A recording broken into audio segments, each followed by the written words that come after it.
So welcome, welcome,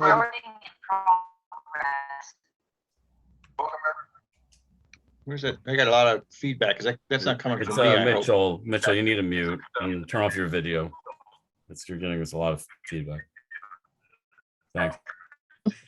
So good morning, good afternoon, everyone, or good evening. I'm sorry. Welcome to the. How's that? Good morning, good afternoon, everyone. Still getting the feedback. Yeah, Mitchell, hang on a sec. Okay, Okay, go. get started. So good evening, everybody. Welcome to the April meeting of the Ulster County Planning Board. Roll call. Ms. Pecora, Here. Mr. Gilday, Here. Mr. Cohen. I know you're here, Mr. Cohen. Don't unmute yourself. Mr. Conyer has resigned. Mr. McCarthy, Here. Mr. Hanson, Here. Ms. Lanzetta, Here. Ms. Gatto, Here. Mr. Bodges, Here. Mr. Wilkin, Here. Mr. Biden.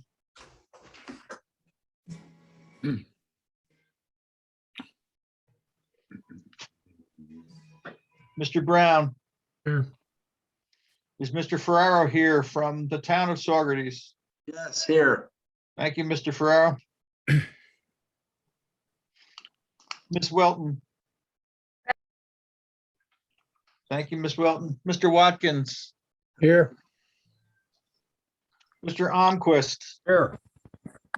Mr. Markowitz, He's here. Just I didn't know I unmute. saw him. Mr. Rudikoff, I know you're here, Mr. Rudikoff. Here Mr. anyway. Travers, I saw Mr. Travers, right? Mr. He's on. Travers, I see him on. I got him. I see him, okay. Mr. Murray, Here. Mr. McLaughlin, Here. and the Kingston, the two Kingston positions are vacant. And Mr. Bain just joined. Yeah, I saw him. Thank you. We have a quorum. All right, thank you, Dennis. All right, hopefully everybody got the minutes. Are there any changes, or would someone like to make a motion to? I'll make a approve motion to minutes? accept the McLaughlin. Okay, second. I'll second Mike Beatty. All right. Okay, any opposed? Any abstentions? Okay, so the minutes from March are approved. Has anybody got any education or training opportunities they know about that we haven't already been identified? I know Mary Ann sent out another thing on the Rockland County stuff with the. I sent that out. Yeah, we identified that training that training opportunity, had Mary Ann send it out. We're also working with the Department of Environment. So a lot of that, I think there's two of the NYSERDA training opportunities, one on battery powered or issues with respect to renewable energy batteries. And the other one is another NYSERDA one, and I'm not sure what exactly that one is, but we're going to sponsor. It's 2 hours of training. It would be obviously virtual. We're also going to have a conversation with Amanda from the department and the Department of Environment to essentially do some EV training. So it'd be how to incorporate EV issues in terms of your zoning statute, how to get them installed, sort of a how-to with respect to EV work. And we're currently working with Patterns for Progress on a regional EV study. We're looking to fund that through the Department of Environment. And we had a meeting with them this morning to discuss those issues. Those are the trainings I'm aware of and are scheduling. Okay. Oh, I am meeting with the town of Woodstock Planning Board I think it's the 28th of this month to do a planning 101. So Mike, that got moved. If you can make that, I don't know whether you can or not. And then we're also trying to set up a meeting with the town of Olive Planning Board. I've been talking to from the Town of Olive Planning Board to set up a training, one-on-one training session with them as well. Good. We got a lot of new members on our board now. That's what she said, yeah. Yep. Yeah, Dennis, unfortunately, the 28th is my town audit meeting, so can't make that night. Okay. And that's, those are going to be in person, folks, as far as I know, they're going to be in person as of now. All right, Dennis, when is the training for the Olive Planning Board? We don't know yet. We're currently working to schedule that. We had a phone call, playing phone tag for the last couple of days. Okay, But I'll let you know as soon as we schedule it, Drew. If you could let me know when both of them are, Dennis, this is Mark Watkins. I'd like to come. Oh, that'd be great. Thanks, Mark. I really appreciate that. And anybody else is welcome as well. okay. How about community reports? I have one. In Gardner, putting together a community preservation plan, which is going to be identifying high priority parcels for preservation.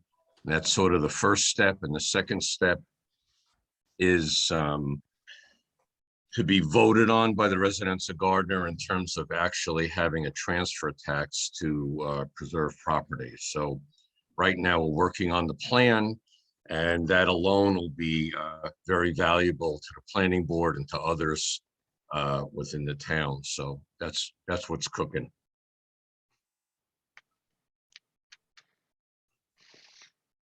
Glenn, do you know whether they're going to do that in GIS format or not? I don't know. I know that we've requested the GIS documentation, I think, from the town of New Paltz, and we're not sure whether we're going to get it or not. Well, we're following their, we're using the same consultant, and we're sort of doing what New Paltz did. So Okay, if they do it, I guess we'll do it. It's going to be similar to our natural resources inventory, which is on our website now. okay. Dennis, who were you talking to in the town that you were asking for it? I had a brief conversation with the supervisor. I wouldn't say that it's being withheld for any particular reason. They just forgot It's one of those conversations where you have and you make the request, and I never followed it up with an email. So it's not, I don't mean to indicate that there's a problem here. It's just that I got to follow up on it. Okay, Okay. Any other community reports? Yeah, point of interest, Town of Ulster, Rupco, who was planning to take over the Quality Inn along the thruway, is coming to our planning board on the 19th. Should be an interesting meeting to get their input on what they're telling us as opposed to what they're told to the county and the towns. Well, hopefully it's the same thing. I hope so too. And it sounds like it would be really a great opportunity to provide some affordable housing.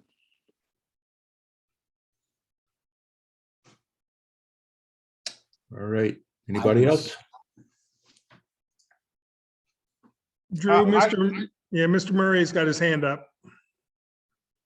Okay. Mr. Yeah, Murray? just a quick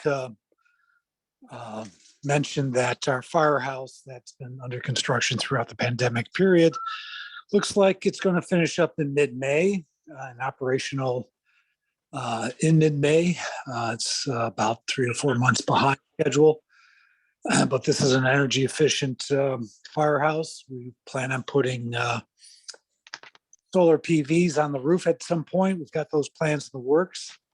And then the other thing I wanted to mention is that we've tabled discussion of the good cause law that involves tenants and landlords, as well as the unconscionable rent increase law. We're seeing what Albany does in the next couple of weeks, hopefully, to help resolve our issues. Hello, Dennis. This is Victor Markowitz. Hi, Victor. Dennis, I was informed today that there's going to be like 3 48-inch discharges from the Roundout Reservoir into the Roundout Creek. Are you aware of that from the DEP? And New York City? Yes. Well, that's going to affect like Cohasset and Nappaneck. They're, How is that going to be working, Dennis? so why don't we, I'll give you a call later, Victor, but, and just so let me, just a brief explanation to the board. There Well, is, Dennis, I don't want to look at, the lower Esopus where they have all that brown water. well, let me go through this, okay? This is a relative issue, and there is a lot of flooding from the past hurricanes, Dennis. So what Victor's referring to is essentially when they closed down the Delaware Aqueduct, the connection, they've been working on some leakage work, both in the town of Warsing, as well as underneath the Hudson River. And they have to close down the Delaware Aqueduct for a period of time. And when they do that, they're going to rely solely on the Ashokan Reservoir. And so as part of that, they're going to have likelihood it will be able to spill out of the Rondout reservoir. And so in order to avoid uncontrolled spills and to make sure that there's a continuing void, or to try to make sure that there's a continuing void, they're going to install temporary siphons on the dam. And what they're going to do is release about 200 million gallons a day to try to keep that reservoir level down so that they don't exacerbate any flooding conditions. We're having some discussions with them with respect to that. The town is aware of it, and I'll be more than willing to go into a conversation about that with you, Victor, on the offline. But that's what Victor's talking about. All right. I was wondering if, I know we have two things on our agenda tonight. One is from the town of Shongum, Mark, about that 100 and some odd unit housing project on Buena Vista Avenue. I was wondering if you want to just inform the board what that is. It's at a very immature stage. Mr. Donnelly is proposing some buildings that is in the Borden overlay. The apartment buildings, he is planning on conforming to the Borden overlay, but he has to go for variances for the senior housing that he wants to put in. But it is very premature. And that's why I didn't bring it up, is because Is it affordable, Mark, or not? no, it's private. Any affordable units? We're again, like I said, it's very premature. We're trying to work with it, but it's in the infancy stage. Okay.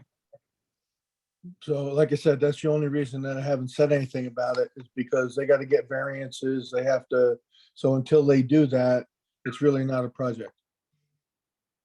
Okay. Okay. I have one short thing for Olive. It's probably some of you know, or maybe not. The hamlet of Shokan is supposed to be getting a sewer treatment plant by dictates from the state health department. So right now on the town board's plate is the revised or modified sewer use law and the creation of the sewer district. We've had a public information meeting on the 22nd of March, and Monday of this week, we had a public hearing on 2 local laws to create the district and adopt the sewer use law. Been a little bit of opposition to the whole thing. So one of the discussions we'll have next week at the town board is whether we're going to go ahead and approve those or whether we're going to put them out for a referendum. Right now, the thinking is we'll probably put it out for referendum for the sewer district participants. Anyway, that's something that will be started. I mean, if it gets approved, construction will probably happen maybe 1 to 2 years out. Thanks, Drew. Any other community reports? All right, go on to planning board reports. I do not have anything to report. I don't believe we have any committee reports either. So Dennis, it's on you for the financial report. Okay, financial, we continue to look well. We're doing a lot of work. Right now, we have two contracts that were actually one contract that we have in front of the legislature for a Route 9W study that will take money out of the professional services. That's 121,000 and change. We just got proposals in for a rail safety study in the city of Kingston. I don't have costing information from that yet, but we should have the budget for that is in the $80,000 range. These are federal dollars, so that's where the money's coming, and we're currently expending money for design of a effort with respect to design of a housing smart communities program. Those two contracts are around 50,000 between the web design and the content. And then we are also in the process of looking at our housing action plan funding for communities. We haven't put an RFP out yet for those, but we probably will. And so we have, I would say, somewhere in the neighborhood of about 300,000 that we'll expend probably prior to the end of this year. And some of that contracts will carry over, and we'll spend it probably prior to April of next year, another couple 100,000 in those. And that's where we stand right now. We do have traffic counts. If anybody starts to see traffic counts out on your streets, we should have traffic counts out, I would say within the next 4 weeks. We'll start our traffic count program. It's been on hiatus because of COVID. We didn't want to do traffic counts because we didn't feel that it reflected what actually was the traffic in communities, given the COVID restrictions. We're going to start that program up again. We have about, I think, somewhere between 80 and 100 count locations in a countywide basis that we're doing on that. But other than that, the financial response, the county finances are pretty good, as they say. Okay, thank you, Dennis. Can I ask Dennis a question, please, Drew? Sure. So Dennis, what is the county doing? I don't know if this is the right spot in the agenda, but what is the county doing with regard to all this broadband access money that's out there? You know, the Governor Hochul's billion and the ARPA second piece of the ARPA funding, which is 2.75 billion. You guys got serving the underserved areas underway? Well, not that you didn't know the project. Well, the interesting thing from I think from our perspective is the underserved areas are about 97% of the county is served. And so there is some mapping efforts going on that people are looking at areas that aren't served to see whether or not the unserved areas that are considered unserved by the state and by the federal government are actually unserved. Some of that broadband money, because of the number of people that are currently served within the county, when you look like the USDA Connects program and others, we're not eligible for that funding because there's not enough unserved areas here. The county is looking at building out its public safety radio systems.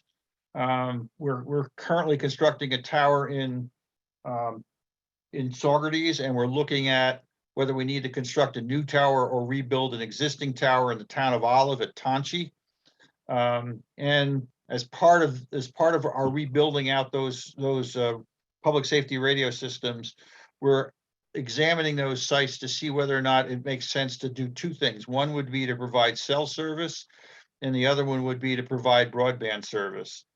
And so the towers will be designed so that they can hold cell service and hold broadband service, but we don't know whether we can attract anybody to essentially to provide that service. We think we're going to have some success. We've got to build several towers in Shandaken area. We'll have some success in Shandaken because the Route 28 corridor is simply uncovered once you get past Phoenicia. But there are other areas that we are looking at. I know Mr. Baden's on the phone. Mr. Baden's on the phone call.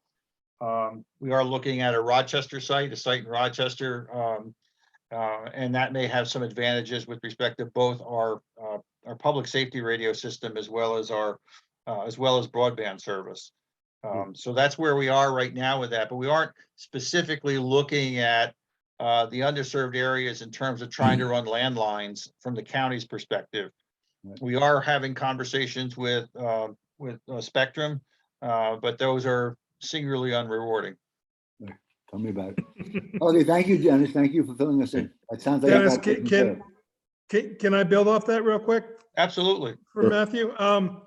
In Rochester, Matthew, we didn't know what our unserved areas are. We were estimating about 25 to 30%.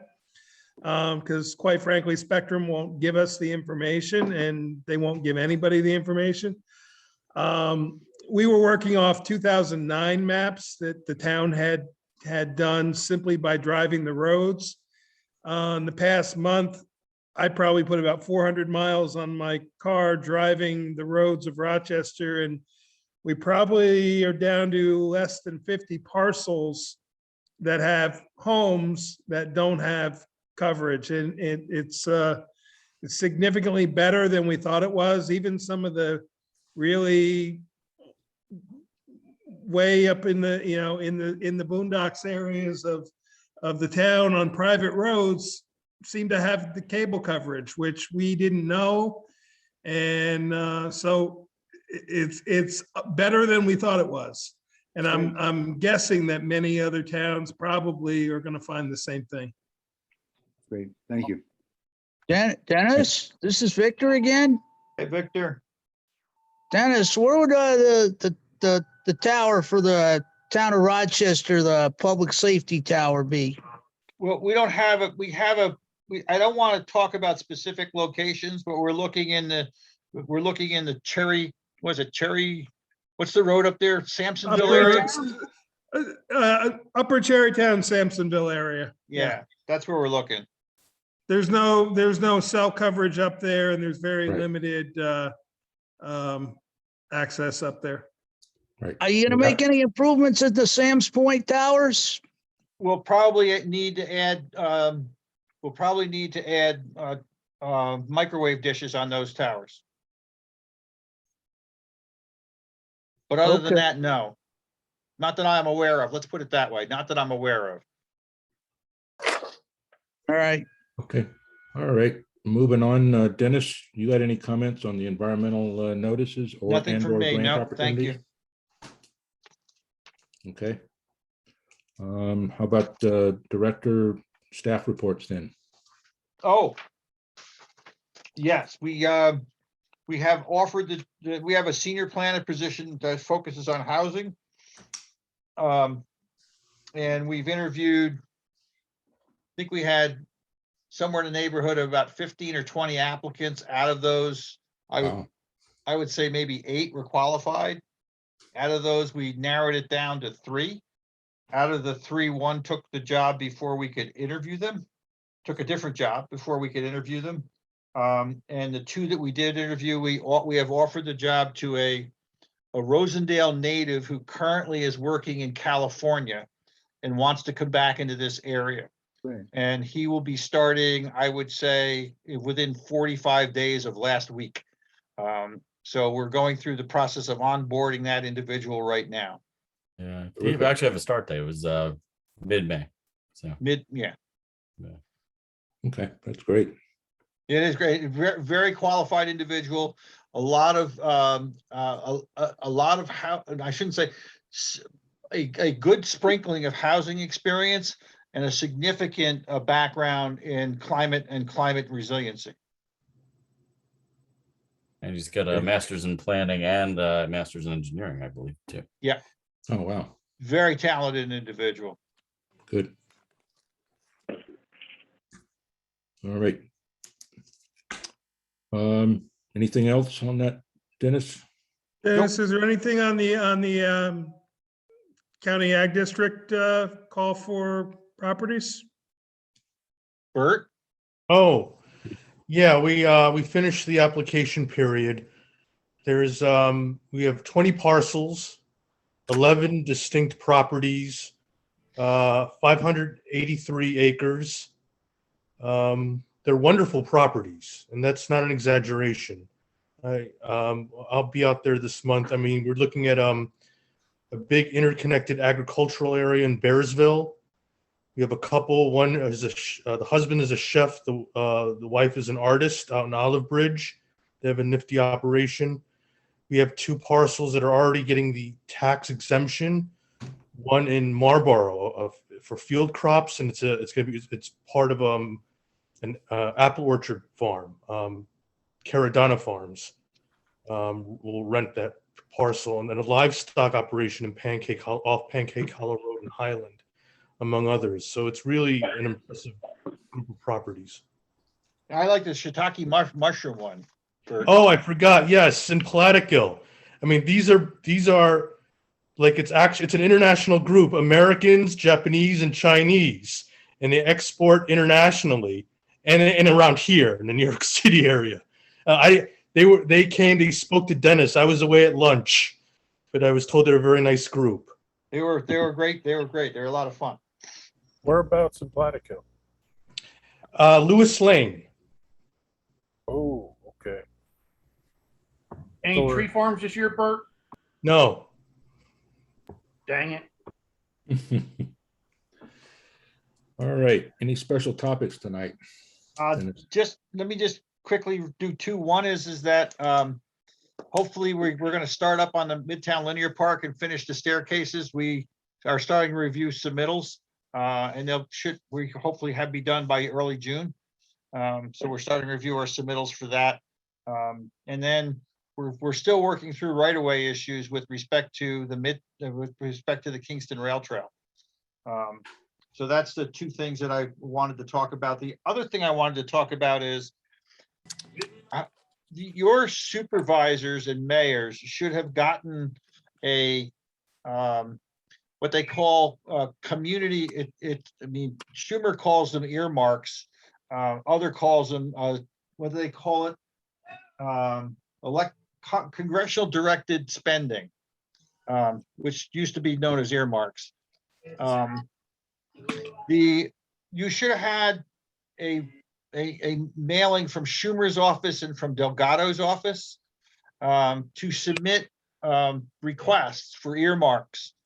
I would urge you to talk to your town board and your supervisor and urge the communities, particularly with respect to water and sewer infrastructure, to make those requests. There's monies available. There may be monies available in the bill for those types of things. The other thing I would urge you to do is we've had this conversation with the town of Lloyd folks.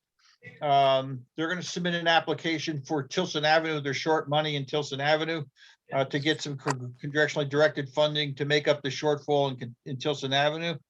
The folks in Wawarsing, you have a bridge in Wawarsing that's currently not funded, that you could ask for those kinds of monies as well. So if you're looking at things from agriculture to affordable housing to things with respect to transportation, all of those things, I think that you have a very limited time. Schumer's stuff is due this Sunday. I don't know what he would do if you submitted late, but he's due this Sunday. Delgado's is due on the 18th, if I remember correctly. But please urge your communities, if they have this, to make sure that they are aware of it and they're submitting. Nobody's here from Kingston, but I know we've worked with Kingston on their submittals, but they've talking about submittals. The county is working on its submittals right now. I think 2 or 3 of them are going to come out of the planning department. But make sure that you're aware of it and you can start to think about what you can submit for. Dennis, do you know when that information went out? Because this is the first I've heard about it. Really? Yeah.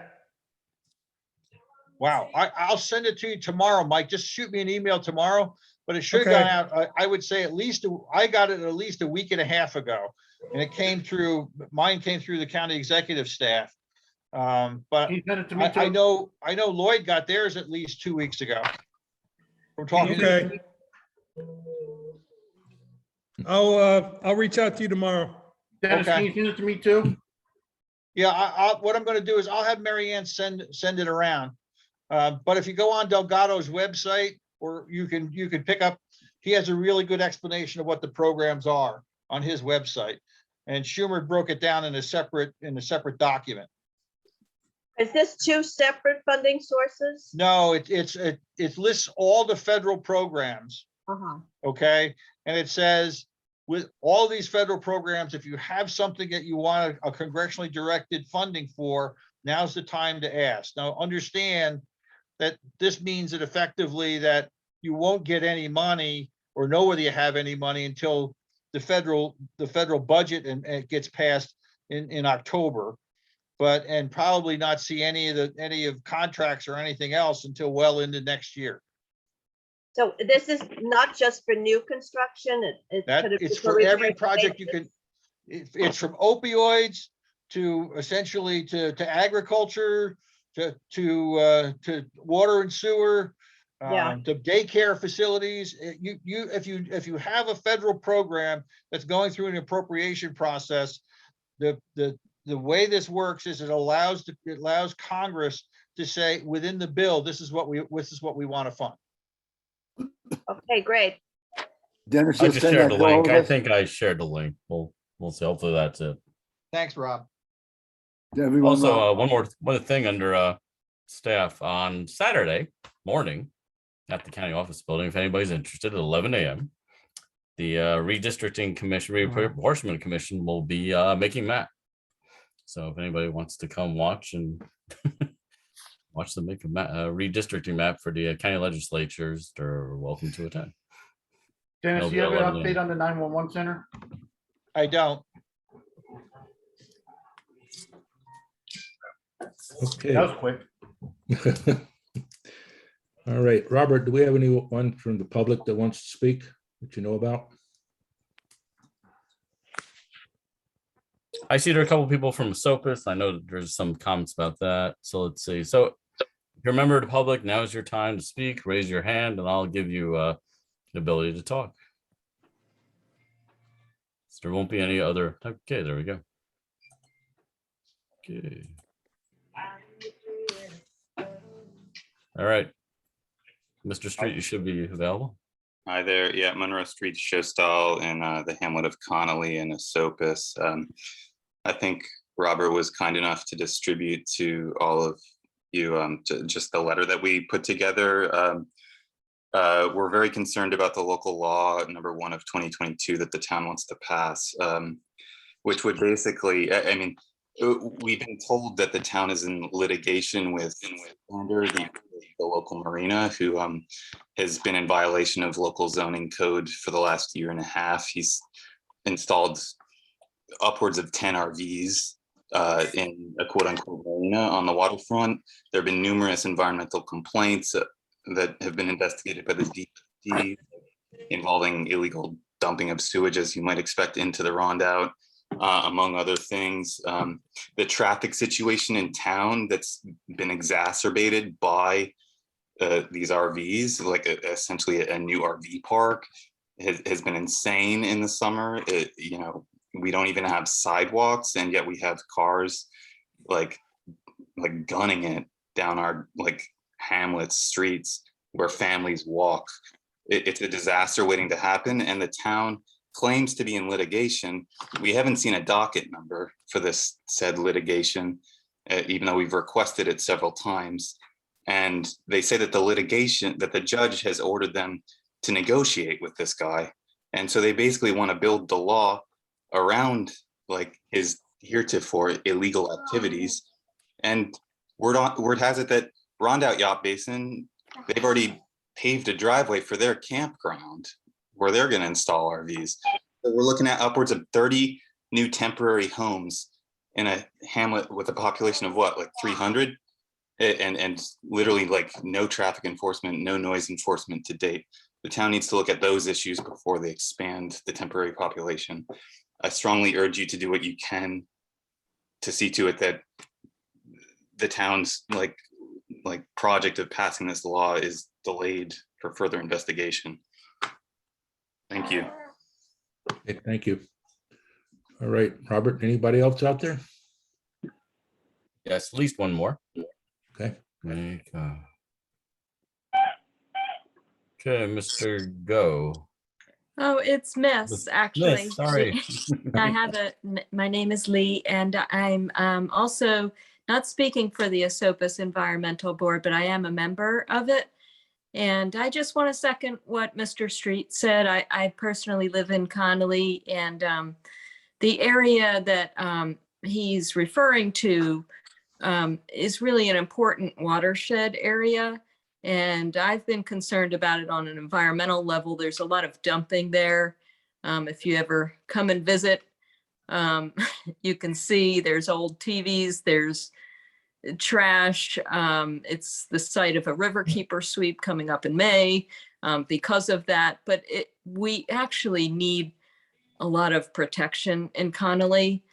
And it's just speaking on an environmental level, I can say that what I know about Connolly is that it is a flood zone.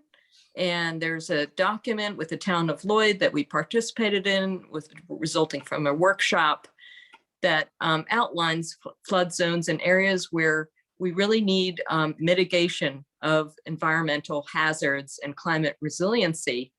And the irony is that this area that Mr. Street is referring to is that area.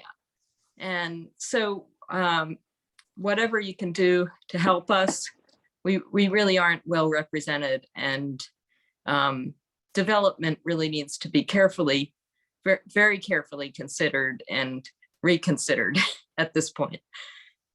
Thank you. Thank you, Lee.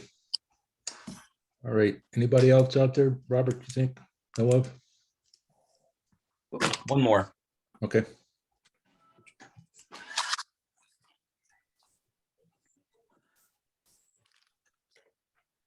Hi, Okay, I'm Ms. Diane Hall. Hull.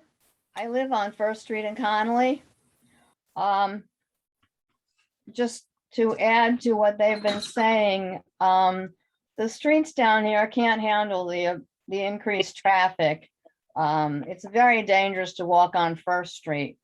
Right now in my hands, I have 63 signatures from residents who are against this proposed law. We have several more lists to collect. And I think it's a significant amount considering how few members in the town there are. And these are people not just on the main streets, but side streets also. He's being rewarded for what he's been doing illegally all along. Okay, thank you, Diane. Need some help. All right. That's the end of the public comments. If no one else is out there, maybe we can, Robert, we can go to referrals now. Sure, I don't see anybody else raising their Okay. hand, so we can go Well, ahead. Looks like we'll start with the SOPUS, the one we were just having some comments on. Sure, just give me a moment. Are there any recusals? Okay. Take it away, Robert. All right. Okay, should see aerials right now, correct? Correct. Yep. Yeah. Okay, so this is Connolly. Connolly Road. This is First, let me do some drawing here. This is First Avenue in here.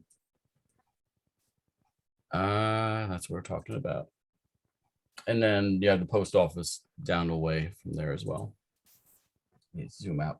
So what the town of Esopus is proposing is an accessory camping regulation. And what you should know currently is that it is camping at these sites is currently expressly prohibited at these kinds of uses. So what they're doing in the W districts, and I'll show you where that is. That's basically Connolly and further down the creek. So anything you see in that orange there, this area in here, this is where it can be permitted. And it has to be associated with an existing marina facility and has to be clearly accessory to the use. Let me go to my, I'll just give you, let me finish giving you a feel for Connolly for a second, for those not familiar with it. Let's see. I just want to give you a sense of the road down here real quick. Let me see if I can do that. As I feel if you have a sense of how the roads are in Connell, you'll see their ability to handle traffic.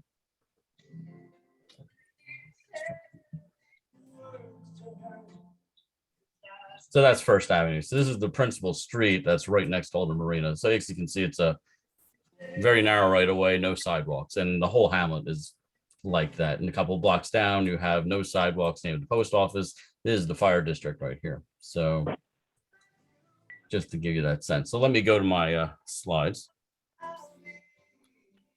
Okay, see the presentation now? Yep. All right. So received, referral form, local law, and fully AF. So what the town has provided is a very detailed set of regulations for these types of uses. The question is whether or not they can actually go here. So like I said, has to be existing marina in the W zone. It has to occur on a minimum of so they have to have 3 contiguous acres under single ownership, and then one area no less than 1 acre reserved for accessory marina campground. So you're talking pretty limited properties in there. So just to go back to the let me go back to that. So let's go back to the aerial. So when you're talking about these areas, it's where are you putting this in the W zone? So I'll bring up the zoning districts again, just so you can see where it even is allowed. There we go. So you're talking very limited areas. So you're talking really, this is the railroad here. So you're not going across CSX. You're basically talking the vacant parcels are in these locations. And as was mentioned earlier, you do have 100-year floodplains in these areas.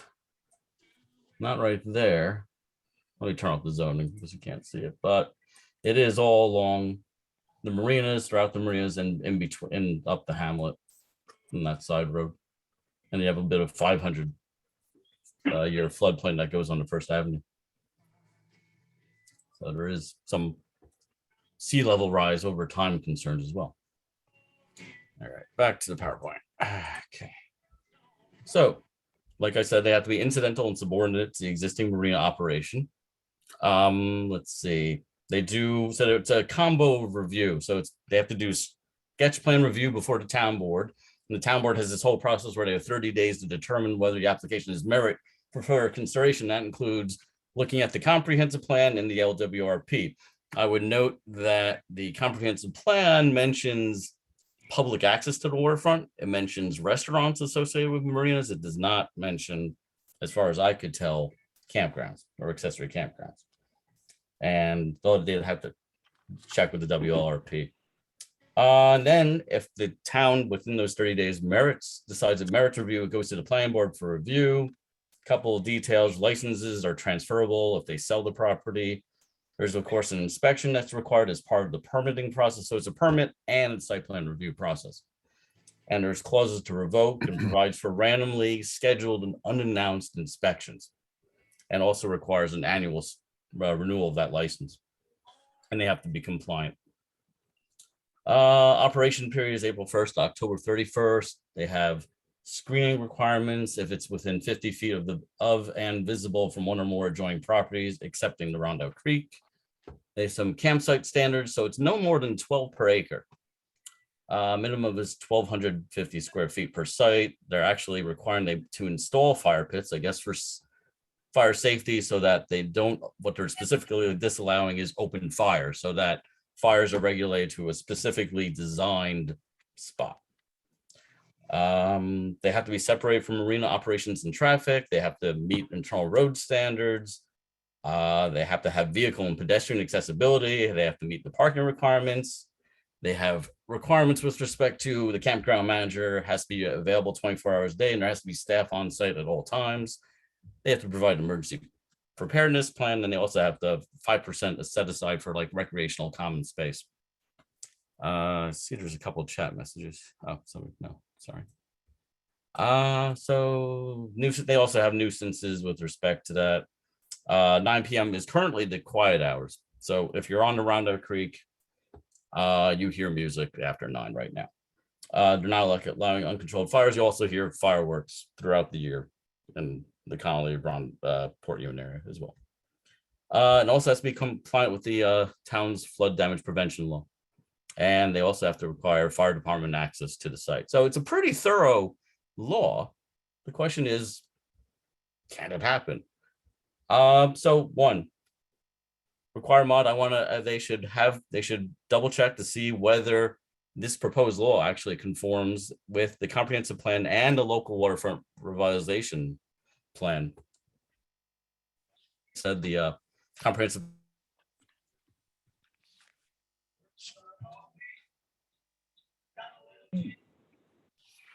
Still talking, Rob? Because we can't hear you. Plan Yeah, we for just waterfront lost you. dining, entertainment, residential development, and specifically for campgrounds.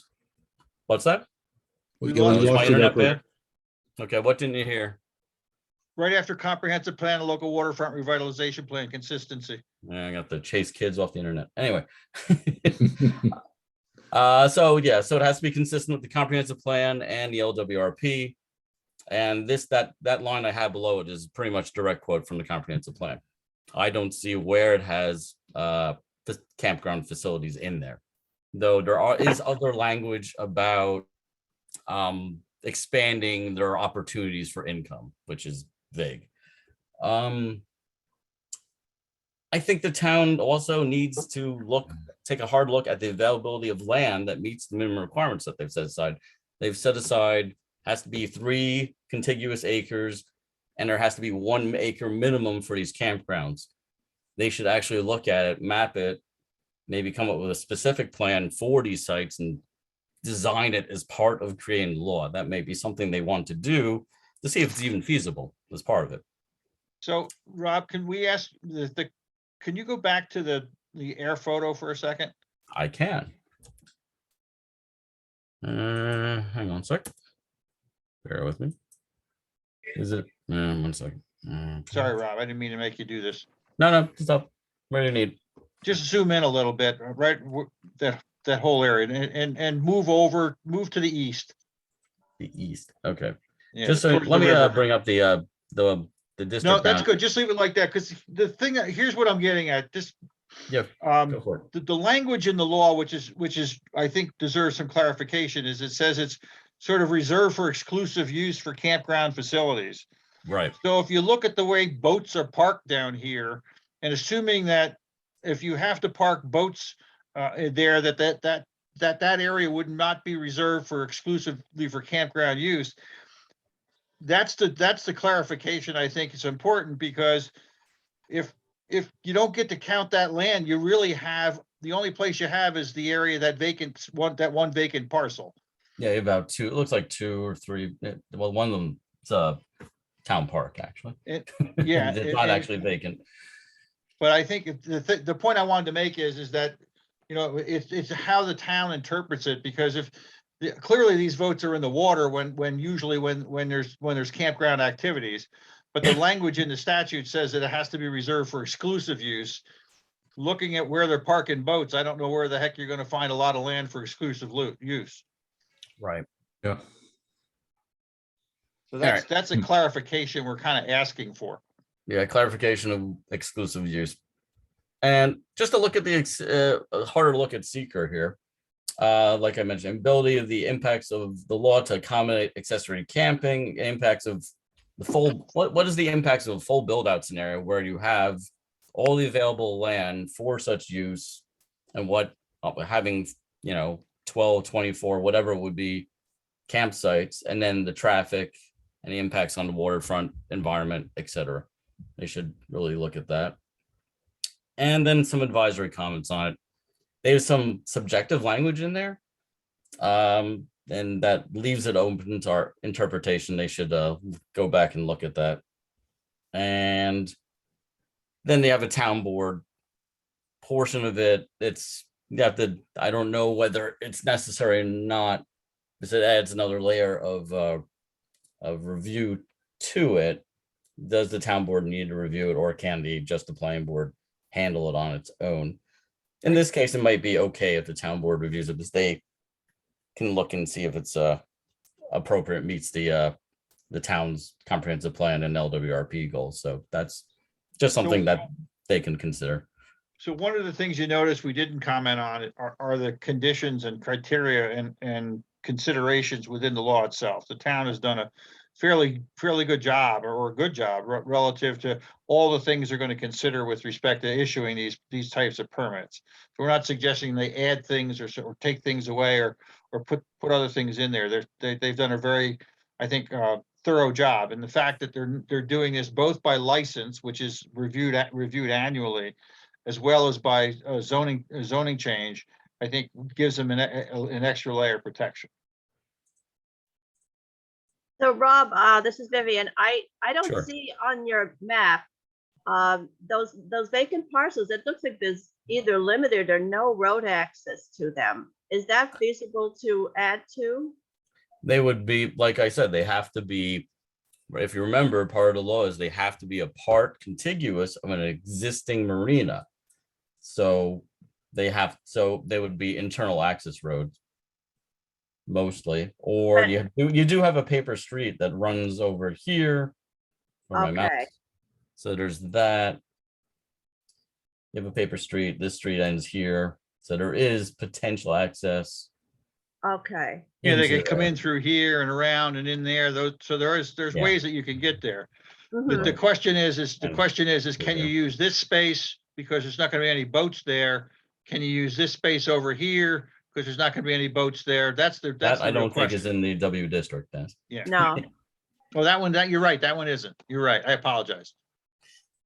Yeah. See, it's a really small area when you're talking about existing marinas.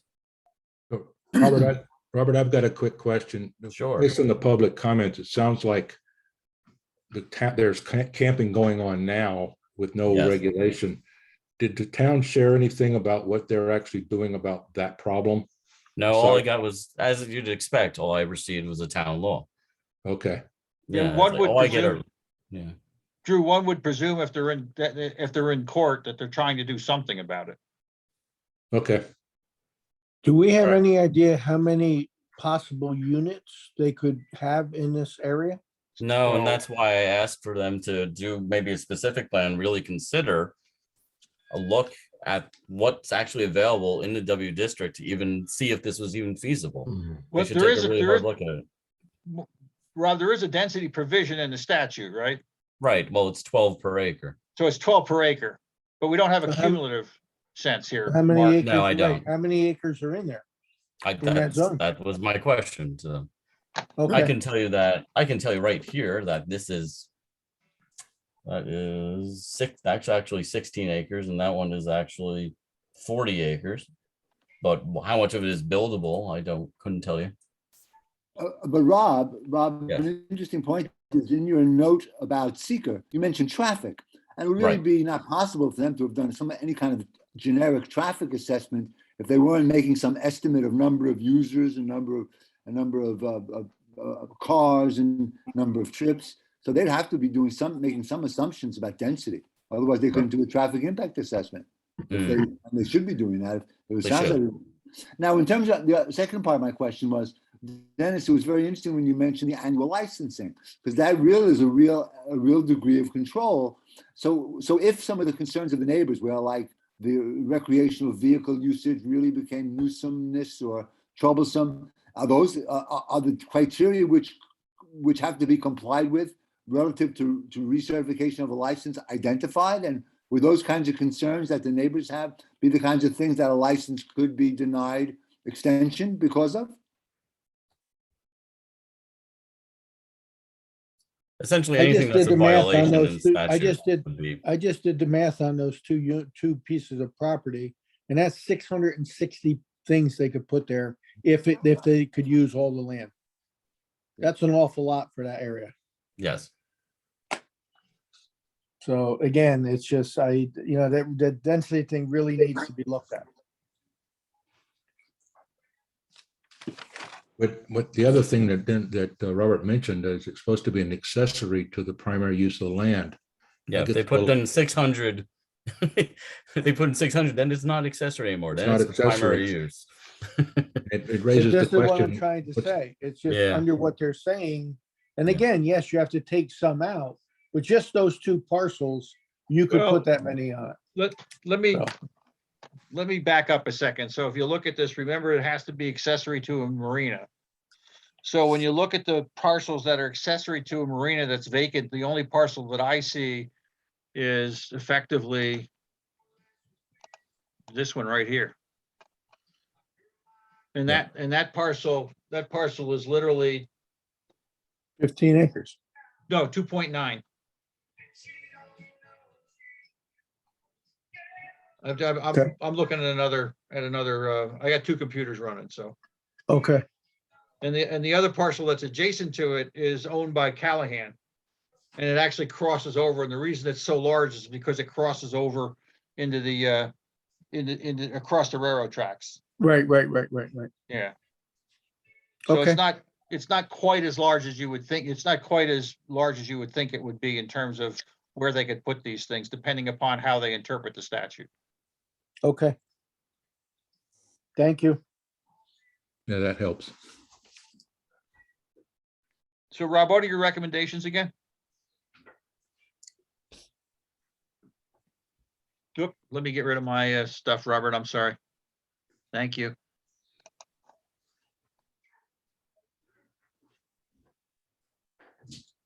Drew, I see Mr. Murray's hand is up. I don't know if he had a question or just it's still left over. No, I actually do have a comment and a question. I'm quite familiar with that area. Used to have a boat at Roundout, Basin for about 8 years. That's a really sweet residential neighborhood. It really has a lot of history to it. There are high times there, weekends, holiday weekends and whatnot, where, you have people parking on the road on First Street. You've got boats coming in who want to launch off the various marinas launches.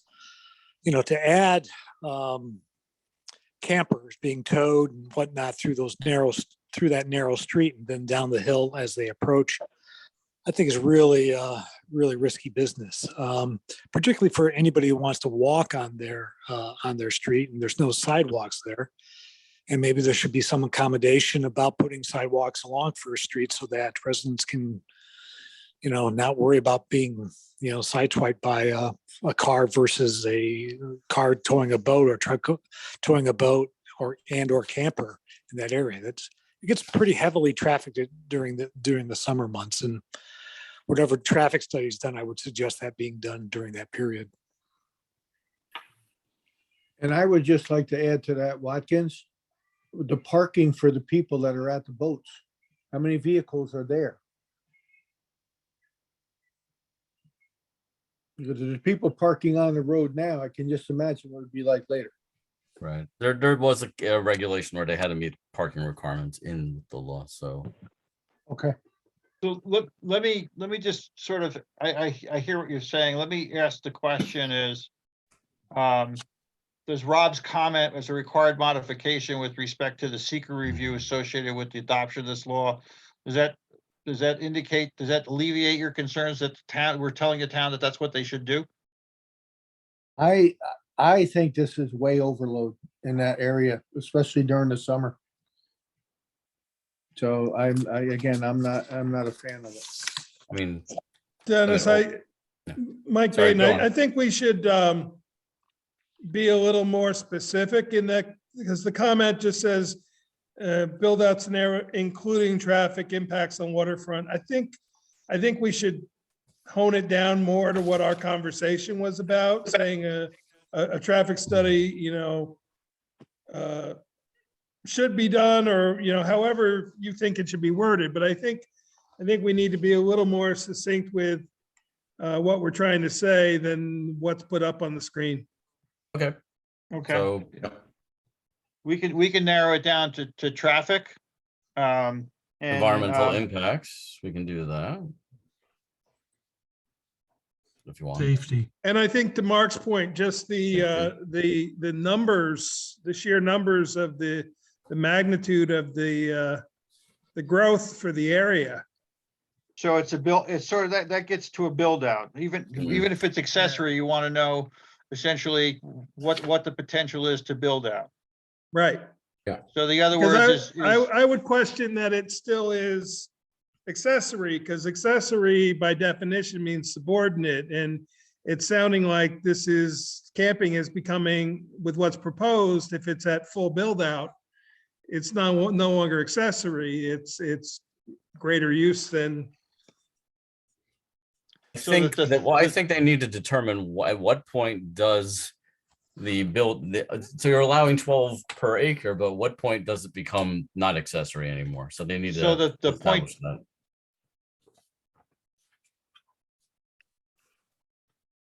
So the point being is that they should perhaps, one, do the traffic study, and two is look at the density calculations and say no more than 12, and perhaps think about a cap. Yeah, Correct. I would agree with that. Okay, Correct. I Makes got you. sense. All right, I'm hearing you. We can put that in, that in the required modification. Okay, anybody want to make a motion on this one? I'll make it. I have one more question. Okay, Is there anything in the law about septic requirements? I think they're on sewer. Is that whole area on sewer? Yeah, Okay. I'm 99% sure, and somebody in the chat, if I'm wrong, somebody let me know. Because I know the Esopus sewer district runs under the Rondout somewhere around there and goes into the city system. And as I've been down there and looked, and I'm pretty sure it's on sewer. Okay. Thank you. okay. So, I'm sorry, who made the motion? Glenn. Okay, any second? Mike Baden will second. Okay. Any further discussion? Okay, all those opposed? Victor, Victor, okay, McCarthy too. okay, And this is Watkins. I think it's too dense, so I oppose to. Murray votes no. Vivian Welton votes no. Murray votes no. Okay. I'm sorry, who was the last one that said no? I got you, Vivian. Murray. Watkins, I got Victor, McCarthy, Watkins, and Wilton. Did I miss anybody? Murray. Murray, Oh, I'm sorry, I do have Murray. Dennis, to clarify though, for people, that's not voting no on the project, that's voting no on our recommendations, so. That's Right. correct. Yeah, I was gonna, okay. thanks, Mike, I was gonna make the same comment. Okay, is there an option to vote no on the project? We No, don't have the project in front of us. The only thing you have is the local law. Got it. So I withdraw my no vote then. Ah, I do too, Watkins. And I would have to say I do too. Sorry about that, guys. so I got. I mean, if you Yeah. an alternative would be disapproving the law if they didn't show what Hold on, we're Rob. showing requirement on. Yeah. So I But got- it amounts to the same thing. So So I all have, right, I now I'll have Victor as withdraw a my no. no vote too. Victor withdraws his no vote. So I only have McCarthy and Murray. Is that correct? You can drop Murray. Okay. McCarthy withdrew his no also. All right. okay. So I have. Hey, Dennis, okay, what think what this real issue is they were before the planning board. They were rejected and sent back because there is no current code for which Yeah. the planning board can deal with this project. And until there is a code, the planning board cannot even address this. So let me just back up. So as it stands now, I have a motion by Glenn, a second by Mr. Baden, and no votes. No one's Correct. opposed. correct, But what, okay. could I I ask? have what a is it- question. Hold on, Vince. Let me just get this straight. Let me get the vote straight. Yes. I believe that's correct, Dennis. Okay, thank you. So All right. I got a motion and a vote, so I have I a guess question. my point being is, Drew, is that we This can go will be back to under- more discussion if you want, but otherwise it's settled. Yeah, I This think is we just should under move on. discussion, the motion. Anybody abstaining for voting? Motion All carried. right, let's move on to. I have a Gardner. question, Dennis. If it's okay, real quick. Go ahead. Vic. If we were to deny a local law, what would happen in that situation? Would it have to seem effective as if we were voting no? The short answer is that it'd be disapprove. And I don't know where that would lead in terms of things that they needed to do with respect to the local law. I'd prefer to guide the local government as what we've done rather than deny it. No, I was just asking a generic question. Okay, all right. Vince, I would answer it this way. We have much more power in what happens by giving recommendations than just a simple disapproval. No, I wasn't talking about it specific. I was just talking about in general. That's all. That's what I meant. In general, we have much more power with the recommendations than just a simple disapprove. The required modifications or disapproval, either one can be overridden by a supermajority vote. And the required modifications at least tells them why what we see is wrong, whereas just a disapproval is simply that we turn it down. So I would agree with what Drew just said, is by giving our required modifications, we're sending the message of what we think should be changed. Yeah, I was just asking for the clarification, and I appreciate it. And also, aren't we then requiring, in addition to the supermajority, that when they enact the measure of beyond against our recommendation, they have to provide a report with correct. reasoning and yes. And that becomes an important tool, because if there's anybody who's going to litigate ultimately an approval, the articulation of the reasoning is a very important part of the decision. So I agree with what's been said previously as well. Right. Okay, let's move on to Gardner with their comprehensive plan updates. So are there any recusals from Gardner? Okay, Robert, you got the floor. All right, moving on. Town of Gardner comprehensive plan update.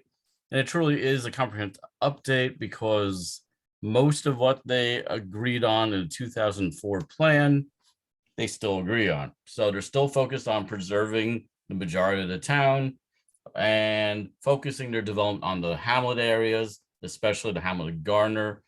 The last time around, they also had already established a Gardner, or since that plan, they in the zoning, they established a hamlet expansion area overlay district for the area between the Gardner hamlet and the area of Osprey Lane and Steve's Lane, their industrial CLI zone.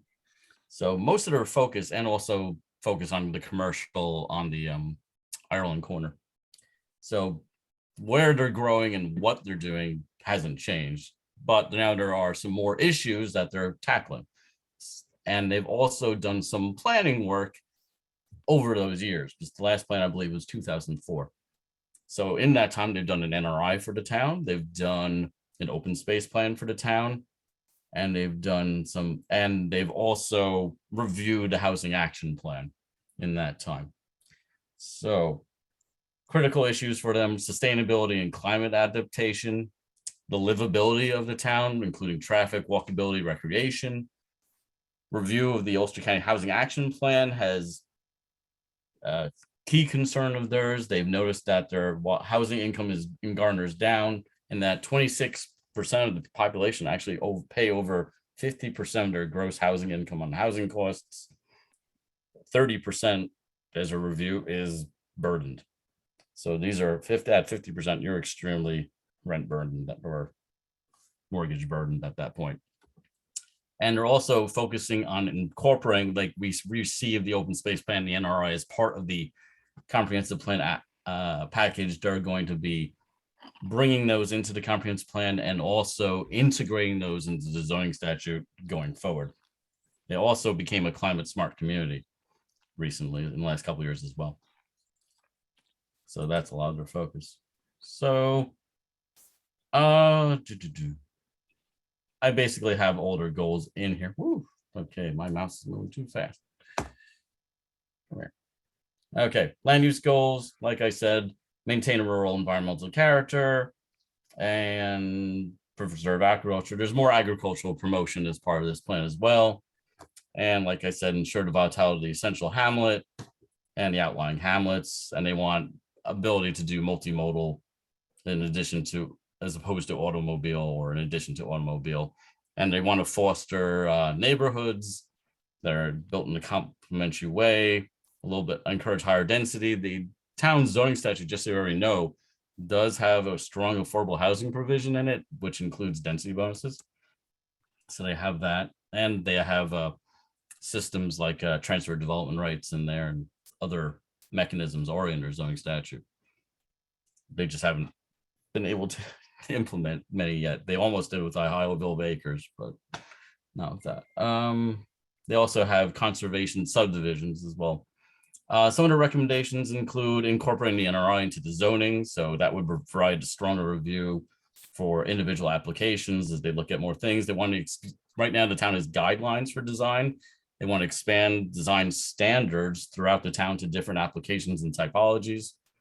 Focus on water resource protection, so you might see some wetland and watercourse laws down the road from the town.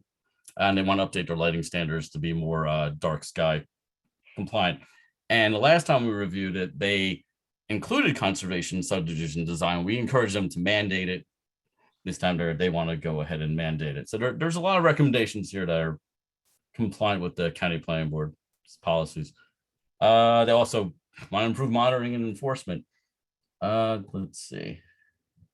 They explore critical environmental areas. They're going to do more detailed environmental conservation analysis for towns. So that's land use. And I can go through these. Come on. Then there's more resource protection. Whoa. Let's see. Come on. Let me jump a little bit to my comments, just so you, unless you want, do you want me to keep going? Well, let's go to the comments. Let's go to the comments. So, I mean, it's overall, you have a strong plan. It's some plans I review are heavy on details. Some are heavy on focuses to create other planning efforts. This falls in that category. So the town has called for the formation of a committee to do a housing action plan, and as well as to ensure that there's progress made on that housing action plan. So advisory comments from us are that we stand ready and to support and assist the community with the housing action plan, as amongst other things. The plan's a little light on graphics. There are certain concepts that could be explained better via picture, and we encourage them to do so, especially with respect to hamlet areas. There's some graphics from the 2004 plan, which may be still relative. They also talk about design standards, but they actually cite the community design manual amongst other publications, but they might want to bring in some concepts there. And the other comment was really about considering an implementation schedule. Usually what I see in the comprehensive plan, they say, this is when we're going to do it. This is the priority order we're going to do it. They may want to prioritize a bit.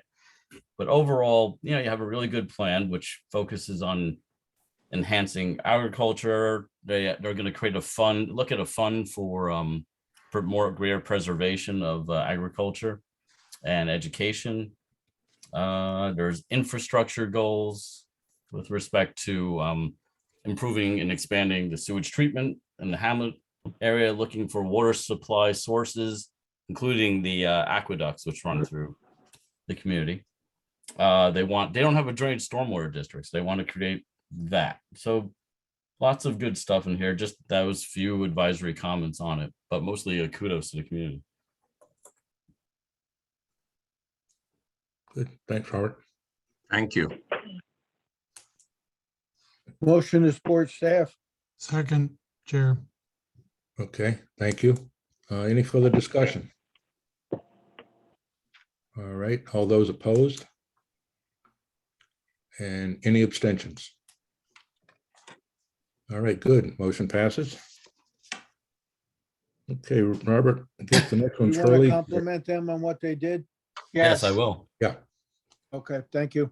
Yes, mostly what we want to do is compliment them and encourage them to keep us in the loop and staff and ready to help out Okay, where they good. need help. Thank you.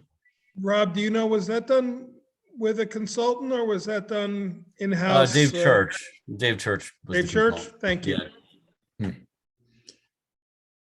Okay, Robert, on to Hurley with local law number 1. Yep.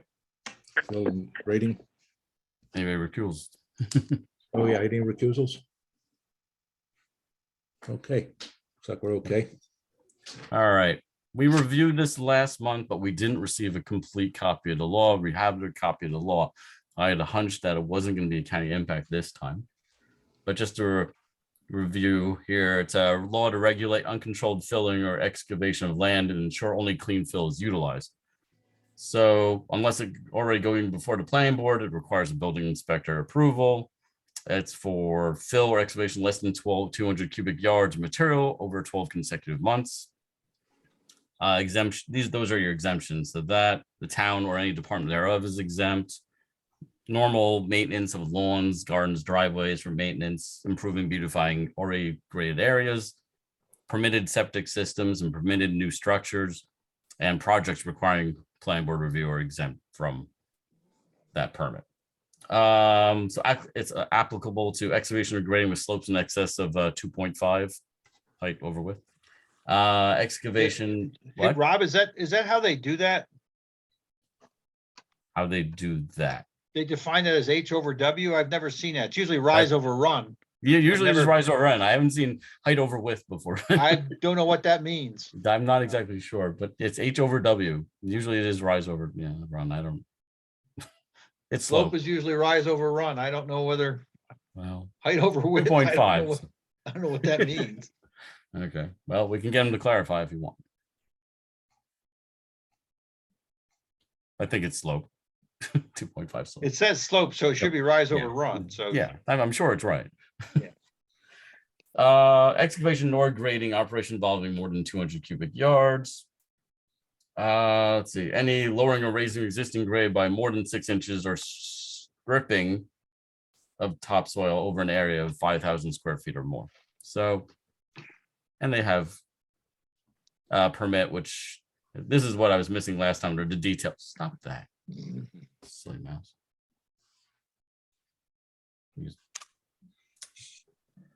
Come on. Why are you not working?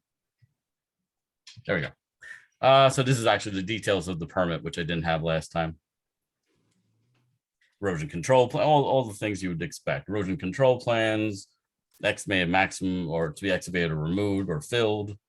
Permits from DC where applicable, proof of insurance, estimated cost of work. Building inspector may require tests. So all overall, solid law, no county impact recommended from staff. Motion to support staff, McLaughlin. Second, Mike Baden. Okay, Mr. thank you. McCarthy is the second. Any discussion on this? Any abstentions? Okay, motion passes. Moving on.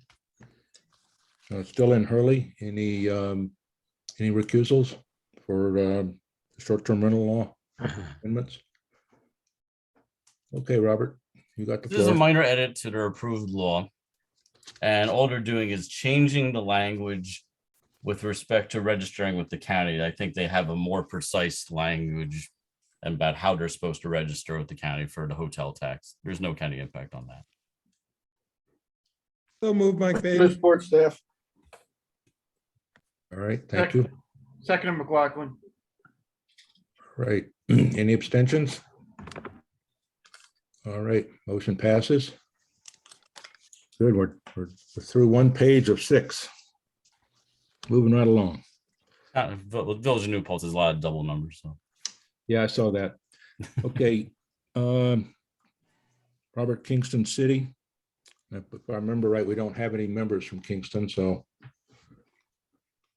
no recusals. right. Okay, So this is a proposed infill development on a currently vacant site. It's just under 7,000 square feet. It's gonna be office and warehousing for a design construction company. It's on Washington Avenue. So it's right in Uptown. Let me go to that. You back to aerials with me? Everybody sees the aerials, right? Yep. Yes. Okay. So just navigate you around a little bit. Importantly, Dysings, North Front Street, Deet Stadium, pool. This is your site right here. I'm gonna do a lot line adjustment and build the building right in there. So good opportunity for infill. Let's see what it looks like.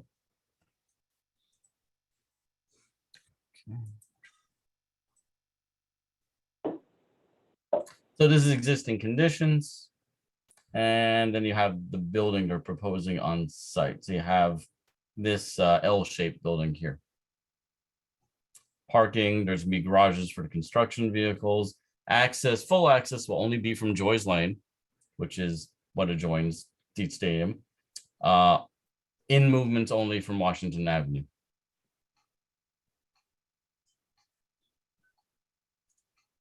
That's the elevations. So that's the site. And we did get updated. It's less than an acre disturbance, but they did do some drainage work with respect to it. That's the view from Joy's Lane. And that's what it's going to look like. So it looks, as you can see, and that's the lighting. If you go back to this aerial, so it looks a great deal like this building just to the north of it. Here, so it fits in really nicely with the character of the area. So comments.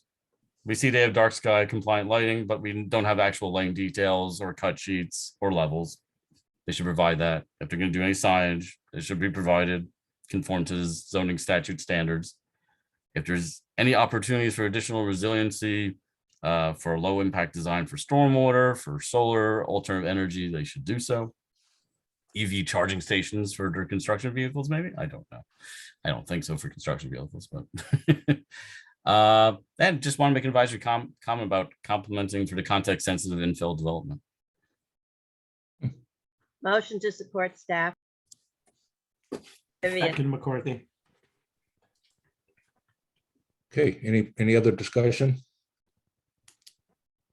All those opposed? And any abstentions? Okay, motion passes.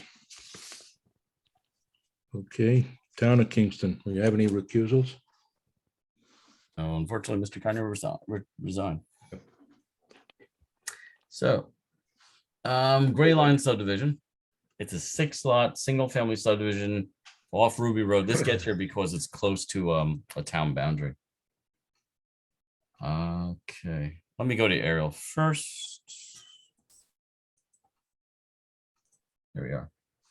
So access, I'm going to zoom out a little bit further just to give you a little bit more context. So it's, and I'm even going to bring up the town boundaries. Give you some great. So it's right on that northern boundary with Woodstock of the town of Kingston.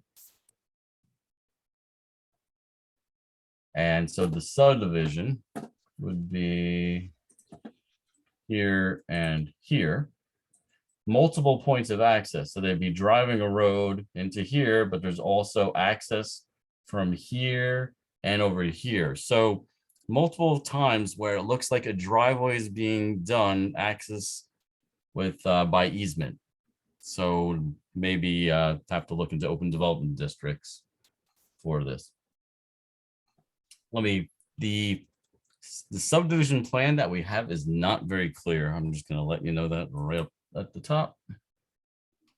So this is one version of it. This is probably the better, more easily. This is an aerial underneath it, but that you can't tell that it's an aerial unless you look really closely. So we'll use this one.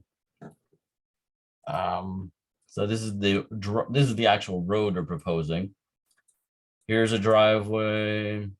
There's some skid rows, it looks like, in here. So they're using some old dirt roads for these things they have there.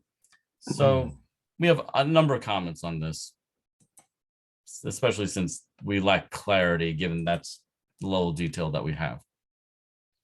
How far away is the Woodstock boundary? Less than 500 feet. Well, I can, let me bring it back up.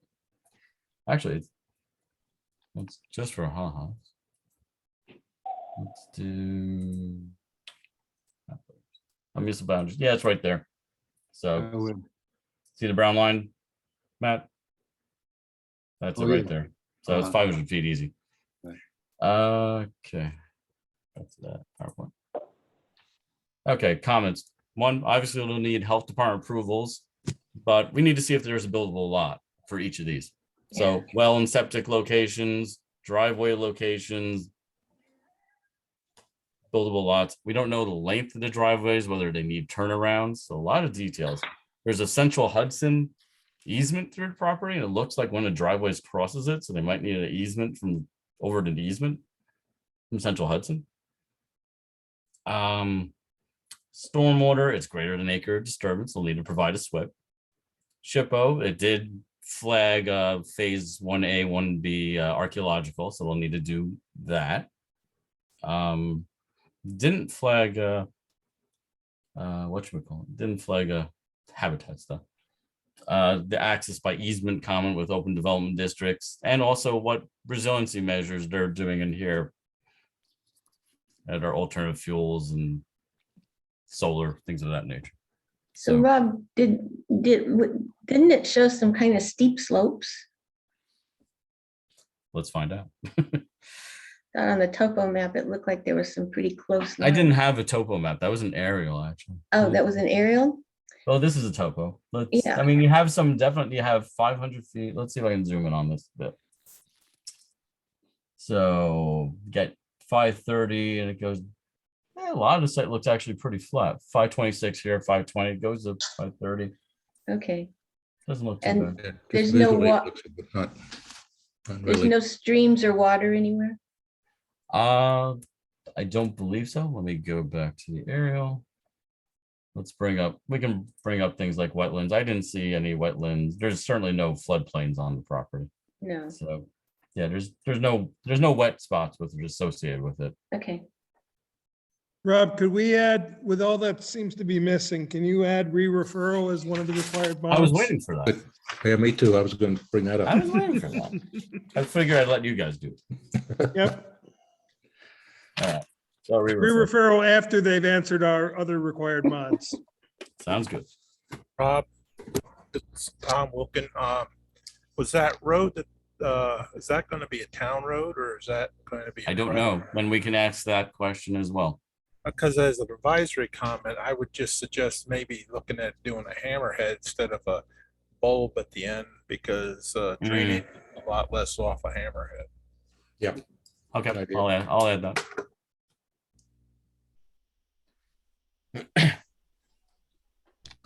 Anything else? Okay. Might want to make a motion to, Motion to support staff. Vivian. Second, Mike Baden. all right. Any further discussion? All those opposed? And any abstentions? All right, very good. Motion passes. Okay, and now we're on to Lloyd with local law A of 2022. Any recusals? Scott McCarthy. Okay, Scott, thanks. Eh. All right, Robert. First off, my apologies. This got emailed to me. We don't usually accept email referrals, and I was out of the office when I got it and got buried in my inbox. So it should have been on our March agenda, but it's on April. So this is we've seen this quite frequently lately, but this is an adaptive reuse law. And they're going to encourage the reuse of unused or underutilized buildings and properties containing such buildings. So it's not just vacant properties like we occasionally see, but it actually has to have a building on it to meet commercial and housing needs. Basically, the boundary is anything that is served by water, municipal water and sewer. So we'll go wherever the water district and sewer districts go. Eligibility has to contain an existing non-residential building that is used or underutilized. Dennis and I question this and say, why couldn't it be any building? If it could be converted for a housing use, why not? So we'll make that comment. And also it has to involve the reuse of the building and property for commercial and or residential purposes. That includes mixed use. It's a special permit by the planning board with consultation with the town board. Let's see, there's a pre-application concept meeting that's required. And then the permitted use, it's a lot of it's at the discretion of the planning board. So the uses are determined by the planning board. So it could be, so it's on the case-by-case basis. So it's really flexible, but it's limited to retail, service, restaurants, or apartments, or some combination thereof. For this use. And let's see. I'm Rob, wondering if they- who's discretion? It's the planning board's discretion. It is the for planning board's discretion. bonuses? I wonder if they could also use like offices as well in there as well, though. I mean, why not? If you can make it flexible, make it flexible. Yeah. So the short answer to your question, Mike, is yes, the planning board looks like they're given the power here. Yes, they are. Yeah, okay. That's unusual. Normally it's the town board has the bonus power. Right. Planning board has the site plan, but the town board would have the bonus power, but. Right. Well, it's not an overlay. It's an Yeah, overlay. I don't think they actually have to approve it. It'll just be approved and it'll be there and Got it. they'll be able to apply right to the planning board with a concept plan. So it cuts down a little bit on the middleman as well. Planning board has discretion on the density for the and more density than underlying is allowed. Bonuses must include, and this is similar to what we saw at Town of Sopus with their Hamlet overlay district. Bonuses must include a proposal for a community benefit that could be construction or improvement to parks and other recreational facilities, improvements to public pedestrian pathways, construction or improvement to other public works or infrastructure. There's also a cash in lieu of payment, not cash in lieu. And also the town board has some discretion for what it would need. So obviously this is not just limited to on-site improvements, but off-site as well. So, and they could get density bonuses that way by filling that need. And there's some dimensional standards. They limit, the one thing I questioned was the 30-foot, 5-foot height limit. That I don't know, depending on the context, they could exceed that. They can look at that. And it also contains design standards for parking, the lighting, signage, buffering, and screening requirements. So it's a good law. So advisory comments are, we're generally supportive of adaptive reuse. Question was, water and sewer limited to existing water and sewer districts, or can they do an extension? They should specify whether, if they decide to do an extension to the water district or sewer district, can it become, does the overlay also automatically extend to there too? They should clarify whether that's possible, or do they have to do a whole new zoning amendment to do that? See what the process is there. And the comment I made before about commercial only buildings or all buildings, there might be opportunities as well. Rob, do they allow the possibility for new community water source? Say somebody. Right, bought well, a- that's what I was saying. If there's an extent, right now it's limited to municipal water and sewer. Or it says municipal, but it says it's municipal water and sewer, so we don't know if it's new Right. or just existing. So they need to clarify that. But you're saying, can extensions become, what my point is, could somebody build a totally new municipal water and sewer package? No, there's Not an the way it's- extension from an existing. What's that, The Dennis? way it's written, it would be municipally, not community. Yeah, So it's that's the way it's written. Okay, understood. Thank you, Dennis. Motion to support staff, Watkins. Can we just can you add something about resiliency?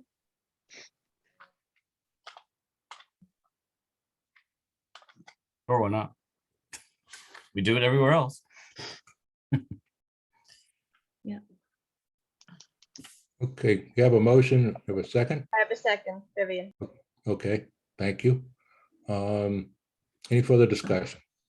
I have so they did seeker on this? Yes.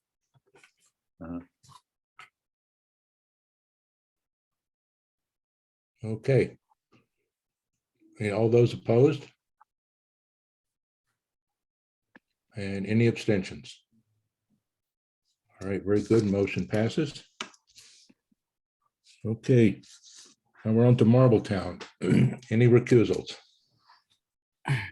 Yes, Harry Hansen. Okay, thank you. All right, Robert, all yours. All right, so this is the former Canal House restaurant. And they're converting it to a museum for a D&H canal. And let me go here. So this is High Falls. Existing complexes in here, and there's the canal, as you can see. A lot of what they, let me go back to my comments here. The big thing that we received is the conservation easement preservation covenant baseline report, and it's in conjunction with the state historic office. So it lays out as part of this conservation easement, it restricts how the structures, primary and accessory condition of land. It regulates everything about how it can be used, how it has to be maintained, including the storage barn, the caretaker house, pretty specifically. So it's a pretty, they're constraining what they can do. So our comments are pretty minimal based on that, because what they're trying to do is preserve and that's in conjunction with what they're trying to accomplish. What we received in terms of site plans, though, is kind of lacking. So this is the whole area. That's a survey map. And what they're adding to the project is some parking. So our comments really focus on making sure there's pedestrian access, making sure there's lighting for nighttime lighting. There should have some basic standards that there's also along this driveway currently. I think I have in one of the photos. That's the canal house. There's some parking on the driveway. I don't know if they want to prohibit that or designate spots. It's not a lot of right of way in there, but they may want to define where parking can be done if they're going to allow it on the driveway. So lighting comments, ADA accessibility to these buildings, if they can do that in conjunction with their conservation easement. Parking on driveway. Whoa, I just lost my screen. Parking on the driveway and just a resiliency comment. I'm sure they can't do very much, like they can't put solar on top of these buildings, but I don't know what kind of work they can do to reduce their carbon footprint while they're doing it as well.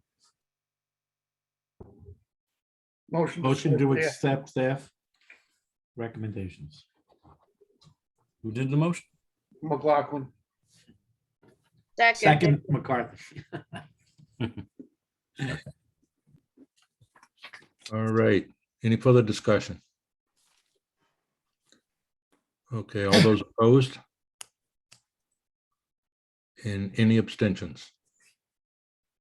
All right, motion passes. Good, we're on to page 3 now. All right, we're into Marlborough. Any recusals? Yes, I'm Cindy Lanzetta recusing. Okay, thanks, Cindy. All right. Okay, Robert. So this is just a series of some small changes to the zoning statute. So they're removing the definition for boarding house from the statute. They're changing the dimensional requirements for off-street parking areas from 200 to 162. Was it 9 by 18? Yes. Thank you.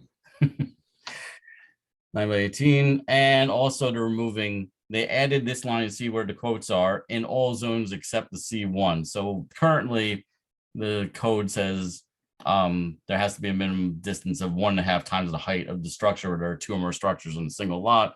They changed that from the more urban areas, which are the C1 areas. So there's no county impact on any of these minor changes. Motion to support staff McLaughlin. Second, Mike Baden. All right, thank you. Any further discussion? All those opposed? And any abstentions? All right, motion passes. Very good. Okay, New Paltz, Town of. Any recusals? Amanda. All right, thank you, Amanda. Okay. Okay, As I Robert. mentioned, when we reviewed the site plan last month, there were 2 variances associated with this, and one is for a parking variance, and one is for a front yard variance, because they're putting a loading dock in the front of the structure. And as you may recall, they have a pretty robust landscaping plan in front of that structure. And there's also existing buildings and vegetation there, so you can't really see the loading dock from there. So there's no county impact on either of these variances. Motion McCarthy. Second, Baden. Victor. All right, thank you. Any further discussion? All right, all those opposed? And any abstentions? Very good, motion passes. Okay, now we're on to Village of New Paltz. Any recusals? Yeah, I've got to Manheim. recuse all the village ones. Okay. Mr. Murray is recusing. Okay, Yes. all right. Oh. Robert, you're going to take both of these together? Yes, anything that is a double number, I will take as one. Okay. So we're gonna settle down New Paltz Village for a little bit. First one is Manheim Mews. And let me go to Ariel if I can get to it. There it is. Do we object to the name? You can. As Just a advisory comment. little levy. Advisory comment. So Manheim Boulevard, South, aka 32, SUNY New Paltz. You may recall we reviewed this apartment complex a number of years ago. I don't know how long ago anymore. But we have another complex. Let me just clear all these highlights. Here, here, and onto here. We're having a senior housing project. So they're going to remove what you see, this existing office building on the property. And they're going to use existing access, and they're going to build 51 units, all affordable senior housing on the site. And they're combined some lots here too. Let's go to project. Oh, let me just show you one more thing on the plan in case you were thinking about cross access, which I was. Got a bit of a wetland there.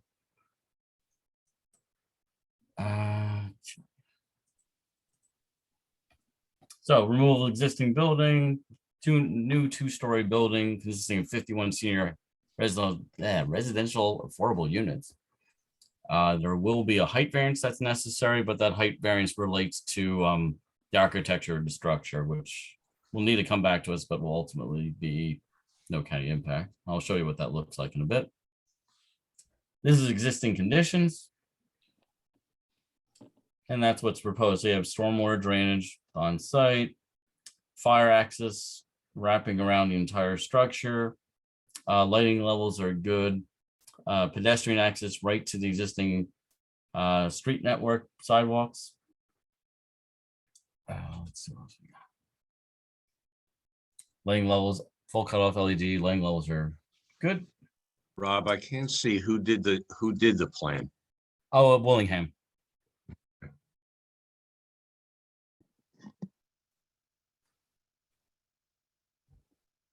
And that's stormwater. Okay. And that's what it's going to look like. And that's why it needs area variance with the roof line. Nice. And I put in the trip generation there. As you can see, as with most senior projects, it's 55 plus. There's accommodations for disabilities.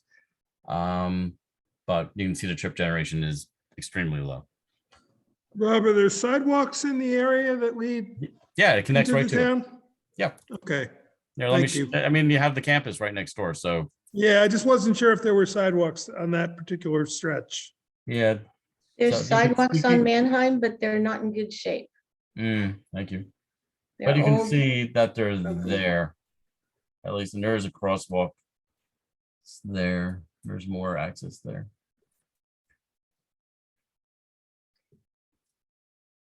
So they've got ADA compliance. Do they have electric vehicle charging stations? Because people in apartments in New Paltz, this is a real problem for them. That's a great comment. It is. So we typically recommend a multifamily, I mean, any multifamily comments, and we do a resiliency comment, and we usually do for these kind of projects include EV charging stations for multifamily. I have a question for Dennis or Rob, whoever can answer this. Is this an area that's served by UCAT, right? UCAT runs a shuttle through here. Yep. Can we, I mean, it's just a thought that I had. For such a project like this, maybe add like an advisory comment that maybe once the building is complete, maybe work with UCAT to see if they can possibly service this complex. They would service to the sidewalk, Vince.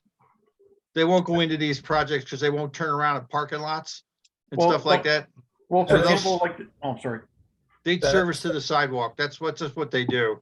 Well, for example, like the Mill and Saugerties, the Burgess and the Heights, the place in the town of Ulster, they actually go through them, provided that they got permission from their respective property owners. Maybe Right, it's just right a there thought on, that I had. I don't think they do, Vince. They'll go through, what they'll do is they'll go into those for paratransit, but they won't go through them on a regular route. Well, these they do. These they actually go through on the regular route. That's very unusual.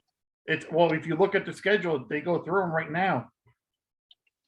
on the, That's why I just said, I'm not asking for a required mod, but like advisory, maybe just explore the What we possibility. can do is we've done in the past, if you want, we can do advisory where they coordinate with UCAT so that they can That see what the works. possibilities are. How's that? But there, you took the words right out of my mouth. How's that? there's one other thing there. On the other side of 32, there is a pull off for the bus and like a little shelter for That's people to true. stand under. And it's almost right across. Yeah, it's right in that bubble there where that you can see right on that where that bubble is. Yep. There's a little roof there. And that's a pullover for a bus load. So I mean, you're right almost directly across from the site. Yeah, the only thing I think about is, the seniors or the elderly or things like that, or just handicapped, it's just a thought that I had, Right.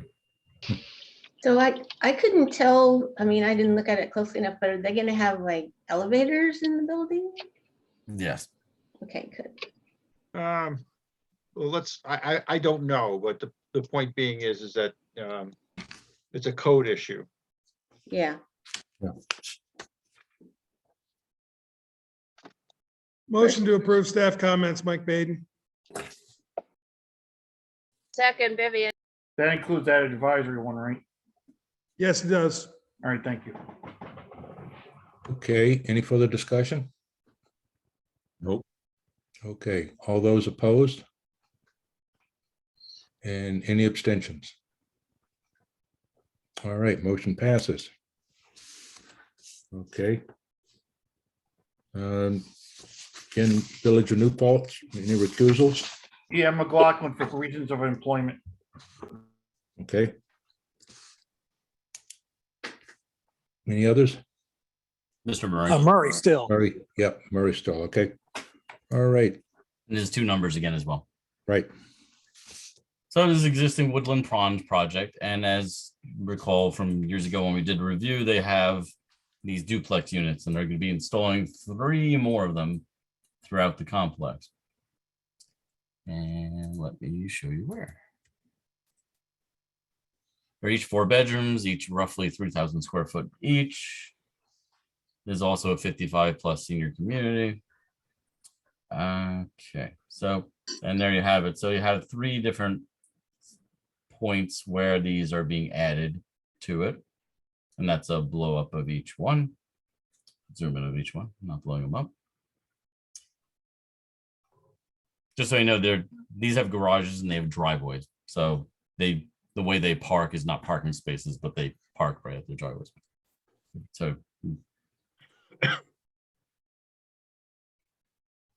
So only comment on this was a resiliency comment, especially with the looking at the overall site. See if there are any updates that they can make. I mean, with lighting, any opportunities they have for the community, they should take those opportunities, especially with these new buildings.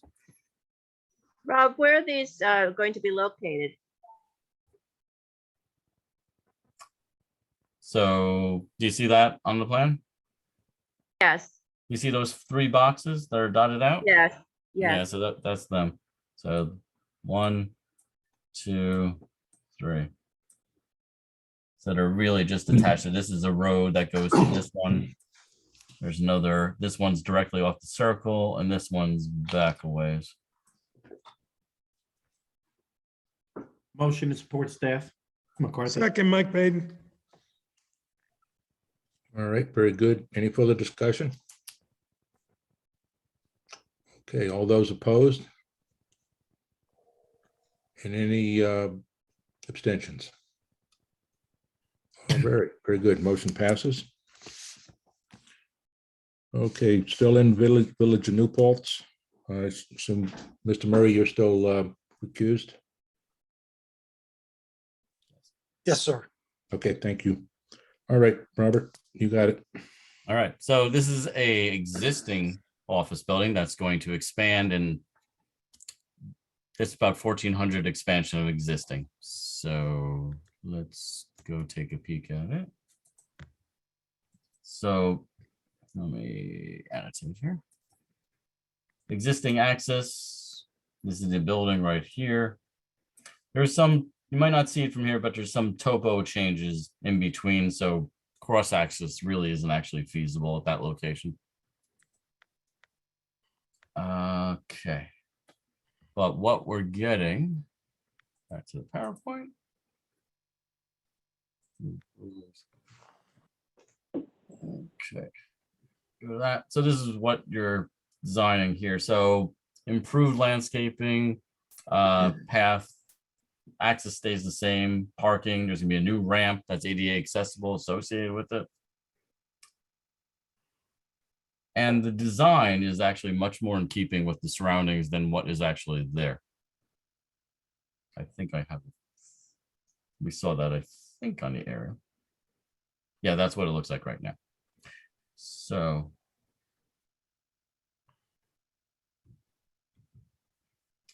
don't really have too many comments on it, except for updates to the lighting plan. And again, with respect to sustainability, resiliency, opportunities for solar, opportunities for alternate fuel sources, EV charging, etc. So move, Mike Baden. Second, Glenn. All right, thank you. Any further discussion? All those opposed? Any abstentions? All right, very good. Motion passes. Okay, again, Village of New Paltz for 5 Plattekill Avenue. I assume, Bill, you're still accused? Yes, that's correct. All right, thanks. Anybody else? All right. Okay, Bob, Robert, up to you. Yep. Okay, so this is about the 3rd or 4th time I think we've seen this project now. Well, if you recall, they were expanding, they're converting this building here to a restaurant, and they're putting in a whole outdoor eating area in there. What they've decided now is to actually expand the building for additional indoor dining. So there's no change in the area of the project as a result of this. And they've actually improved the aesthetics. Dennis and I, when we saw it the first time, it kind of looked like a gas station with a really big overhang. Now, let's see if I can get it. So this might jog your memory. So existing conditions, you had that outdoor eating area, which is this square in here. Now you have this expansion for additional indoor dining. And I believe next slide is, that's what it looks like. So it's much in keeping design than what we saw originally. There was one design that had a really high roof that kind of looked like a gasoline station canopy. So no kind of impact on that. So Are move, they, Mike Baden. question, did they do right with the parking spaces that they eliminated? Hmm? I assume they eliminated some parking spaces to do that. Yeah, we expansion. had reviewed that the prior time. Those were already eliminated with the previous designs. Great. Second the motion. Who made the motion? I'm sorry, I missed that. Mike Baden. Thank you, Mr. Baden. Okay, any further discussion? All those opposed? And any abstentions? That was for both. Okay, motion passes. Very good. Now you have to Alright. recuse, I think. I'm sorry, what was that, Robert? I think you have to recuse now, Drew. Yep. I have to recuse now. So Mike, can you take over with this one? Okay, are there any other recusals other than Mr. Bogus? Okay, Robert? All right, so we got all of his local law number 2, and it's an update to their short-term rental law, which we had previously reviewed. So there's some interesting changes to this one. So the update was update to a version we received last fall, update based on public input and our comments from the county planning board. They added owner occupied to the resident definition. They added an interesting concept, which I haven't seen in too many other areas. So they added rental arbitrage, which is the practice of renting or leasing properties and subletting them on STR short-term rental platforms with or without the consent of the property owner. And when you're talking about non-owner occupied units, if you're just renting something out and that person decides they're going to make some money off of their rental, they're going to be prohibiting that. So that's a standard we like to see in other communities that allow non-owner occupied units. They added an option for a cap to the town. They also have non-individual owners, so they limited the type of entities that can have interest and requires a list of people within those entities that have an interest as part of the law. And they added occupancy restrictions, which are very similar to elsewhere. 2 guests per bedroom, 12 and under are exempt, and 180 days per year is the max number of days it can be rented. They also added some management requirements, and they added a grandfathering position and caps on number for non-owner occupied grandfather units. And like I said, rental arbitrage is prohibited. They also added proof of insurance requirements. And they also gave the code enforcement officer the ability to refer non-compliant applications that might not fit the dimensional standards, other standards, to the planning board for review as an option to them. Comments are all advisory. So the first one's a quote right from the plan. So no owner entity composed of similar individuals may hold permits for greater than 2 properties at any given time, 1 owner occupied and 1 non-owner occupied STR. While that makes a lot of sense, I quibble a little bit on the use of the word similar because it's a little bit vague. So perhaps what they should say instead, no, what did I say earlier today, Dennis? You're stretching my memory, but basically what we're trying to do is to get in here that it's a single owner entity. And if you're represented in multiple owners, then you wouldn't be permitted. We'll work some language out, but it's not just remove the vague language is similar. It's basically to make sure you're saying what you wanted to say, and we know what they're trying to say. Right. It's basically interest in a limited non-properties. Yeah, They should specify it. Yeah. And just a comment, we like the arbitrage prohibition, and I want to recommend it to other communities where they allow non-owner occupied units. And that's it. Rob, just a comment, and I don't think it is necessary to be in the advisory, but Drew might want to hear this. Our Rochester's, when we looked at the case law out there, we found that requiring insurance was a gray area. And because if you don't require it for other types of businesses, to require it just for this type can be seen as exclusionary. So just a word of advisement is you might want to look into that further before you enact that. We took it out and erred on the side of caution at the advice of our attorney. So. Made a motion and second on that, or did anybody do that? Not yet. Yeah, do I have a motion? This is Jer. I'll make the motion. Do I have a second? McCarthy. Okay, any other discussion? If not, all opposed? And any abstain? Okay. Back to you, Drew. All right, thank you very much, Mike. And Robert, we have a public hearing scheduled for this local law on April 19th. If it all, no problem. it would be No great to problem. get that by that date. You'll get it. Okay, now we're on to Rochester local law number 2, and I assume, Mike, you're gonna, Yes, I will. Yes. We'll trade places. yeah. Okay, Robert, it's all yours. All right, so this is a zoning map amendment. What this is a correction. Back when they did the rezoning in 2008, they accidentally rezoned a parcel to be part of the R5 Conservation District, and it's this parcel here. Clearly, it was a mistake. It's a thing that should be part of the R3 zone. No county impact on that. Move to support staff. Okay, is there a second? Wilken. Okay. Okay, very good. Any further discussion? All those opposed? And any abstentions? Very good, motion passes. Okay, now we're on to the town of Saugerties.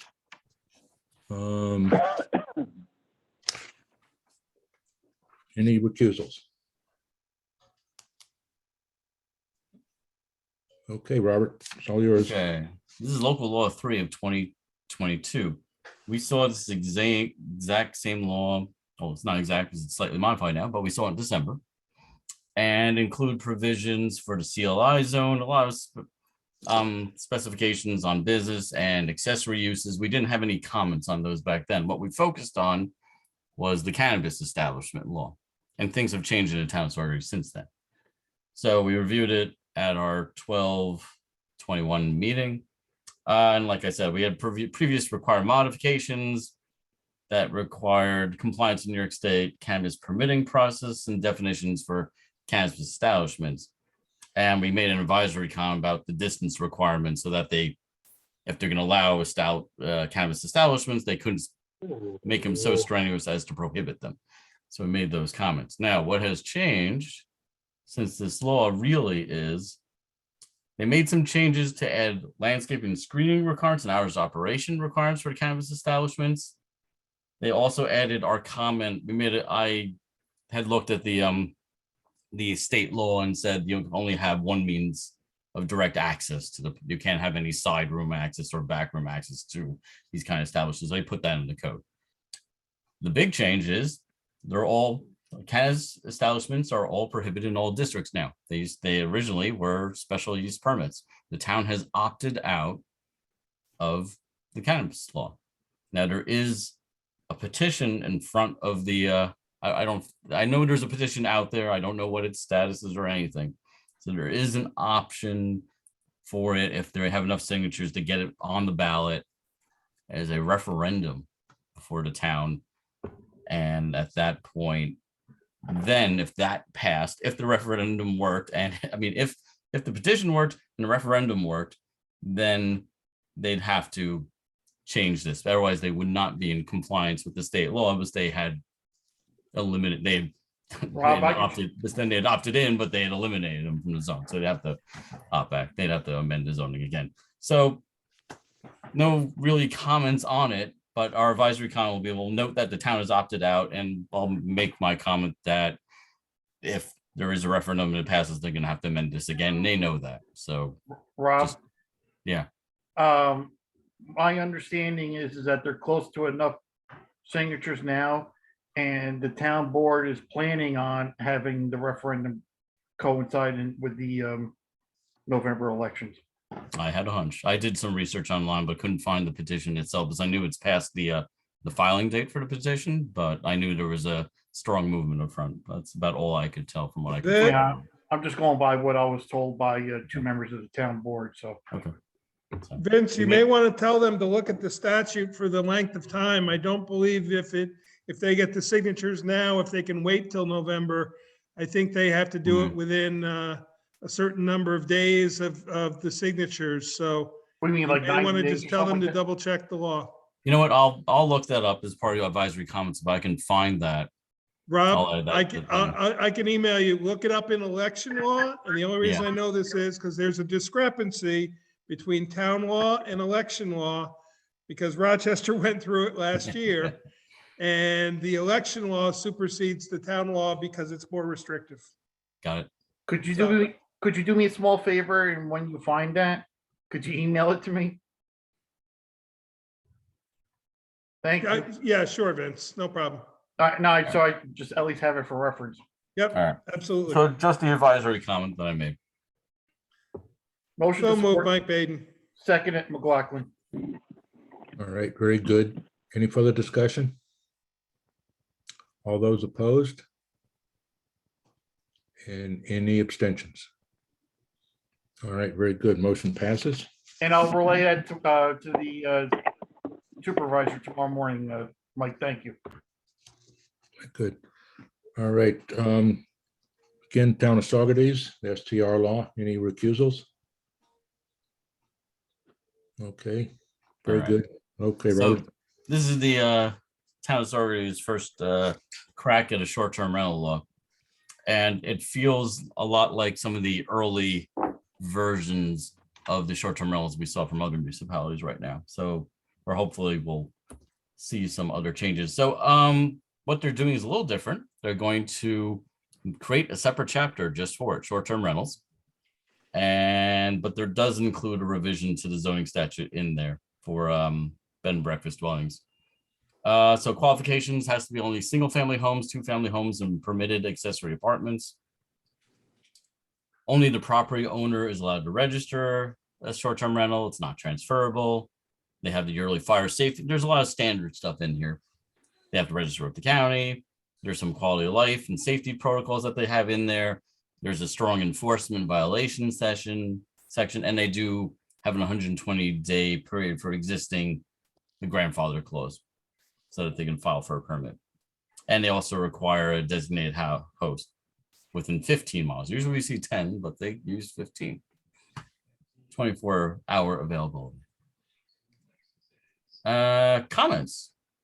So a lot of this goes back. So defining primary residence versus non-owner occupied, they should provide us with some definitions about who can rent and what can rent. There's no cap in the code, and what we'd actually recommend is the cap should be based on the existing non-owner occupied units that are in the town. Not an arbitrary number, but they should determine that number and make that the cap. Ownership, there is no question of ownership. This comes back to how much interest. At this point, it looks wide open in terms of you could own a non-owner occupied or owner occupied SCR anywhere. So they should really limit the interest in the number of properties, corporate entities, and they should have those disclosure provisions similar to what we just saw in the town of Olive. They have no limit on the total number of rental days. Since they allow non-owner occupied units, they should have an arbitrage prohibition. And they should also, while they don't specifically allow the multifamily, it's always good to call out the multifamily conversions for SDRs as a specific prohibition. And they don't have any standards with the number of persons per bedroom, where the bedrooms could be. Could it be in the basement? Could it be in the attic? It has to be in keeping with the fire code and has to be a habitable space. So those are my required mods. I know that others may have some additional ones they would like to tack on. This is a pretty basic law. That's what I got so far. They just assume the parking requirements go with the number of bedrooms that are already there. Usually it's 1 or 2 parking spaces are all that's required for these. Okay. I don't know if they put a parking requirement in. I don't remember off the top of my head. I'll put a note to myself, see if they did. Motion to support. Brown. Mr. Brown. Hey, do we have a second? Second it, McLaughlin. Thank you. Any further discussion? Okay, all those opposed? And any abstentions? Very good. Motion passes. All right. Okay, Town of Ulster, any recusals? I'm Chris here. Okay, thanks, Frank. All right, Robert. All right, so we reviewed this a few months ago, and the applicant has responded to our recommendations, which we included a re-refer. So there's no changes to the plans with this. If you recall, it's off Woods Road. It's right next to New York State Thruway.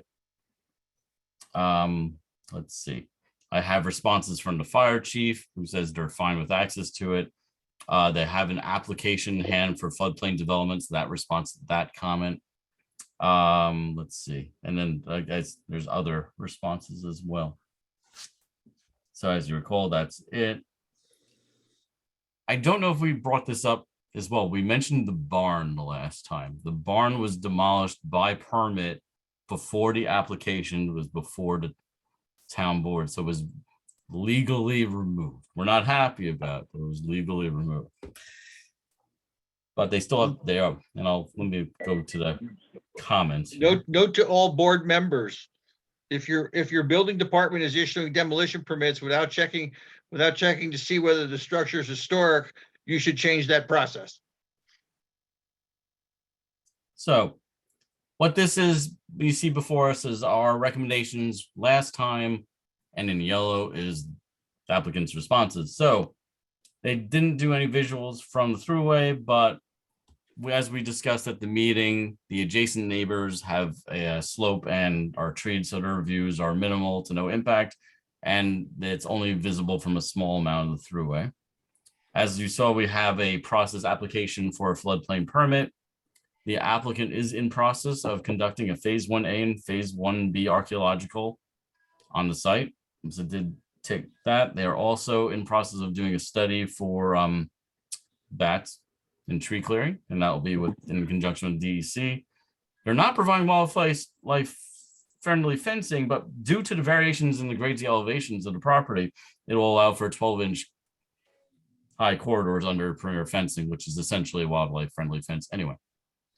Stormwater, we now have a SWIP provided, and the fire department's determined to have no issue. So staff at this point is down to no county impact. Is a comment. Motion to support staff, McLaughlin. Second, Vivian. All right, thank you. Any further discussion? All right, all those opposed?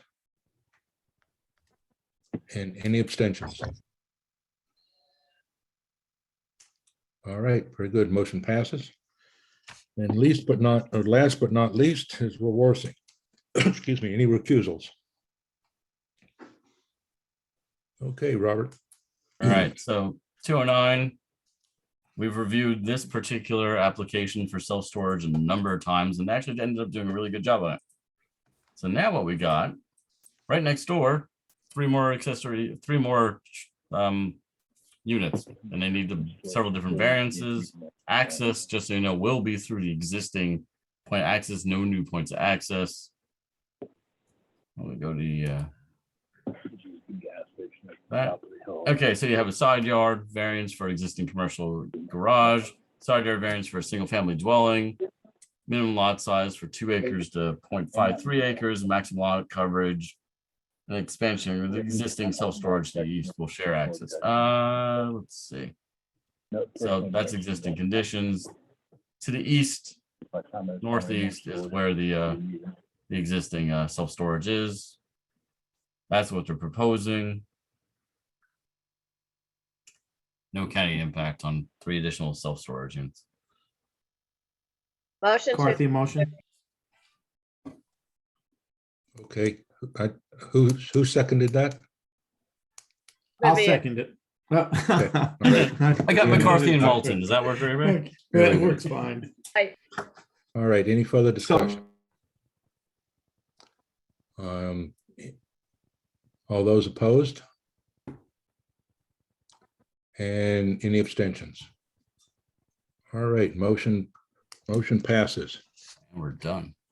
I would like to bring up one thing if it's appropriate. I was thinking we should send a letter of thanks to Mr. Conyer for his years of service on the planning board. Absolutely. Okay, so I'll make that motion and Vince second it. I'll second, yes. I'll second it.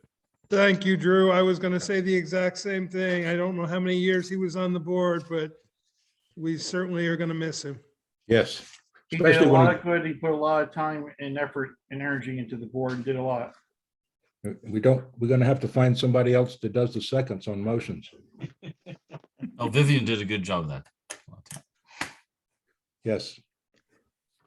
All right, with that said, I'll make a motion that we close the meeting for tonight. Second. Anybody opposed to that?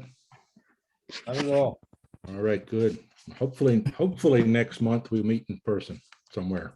We'll let you know. All right. Good night, everybody. Good night. Good night, Thank you. everybody. Good night. Thank you. Bye.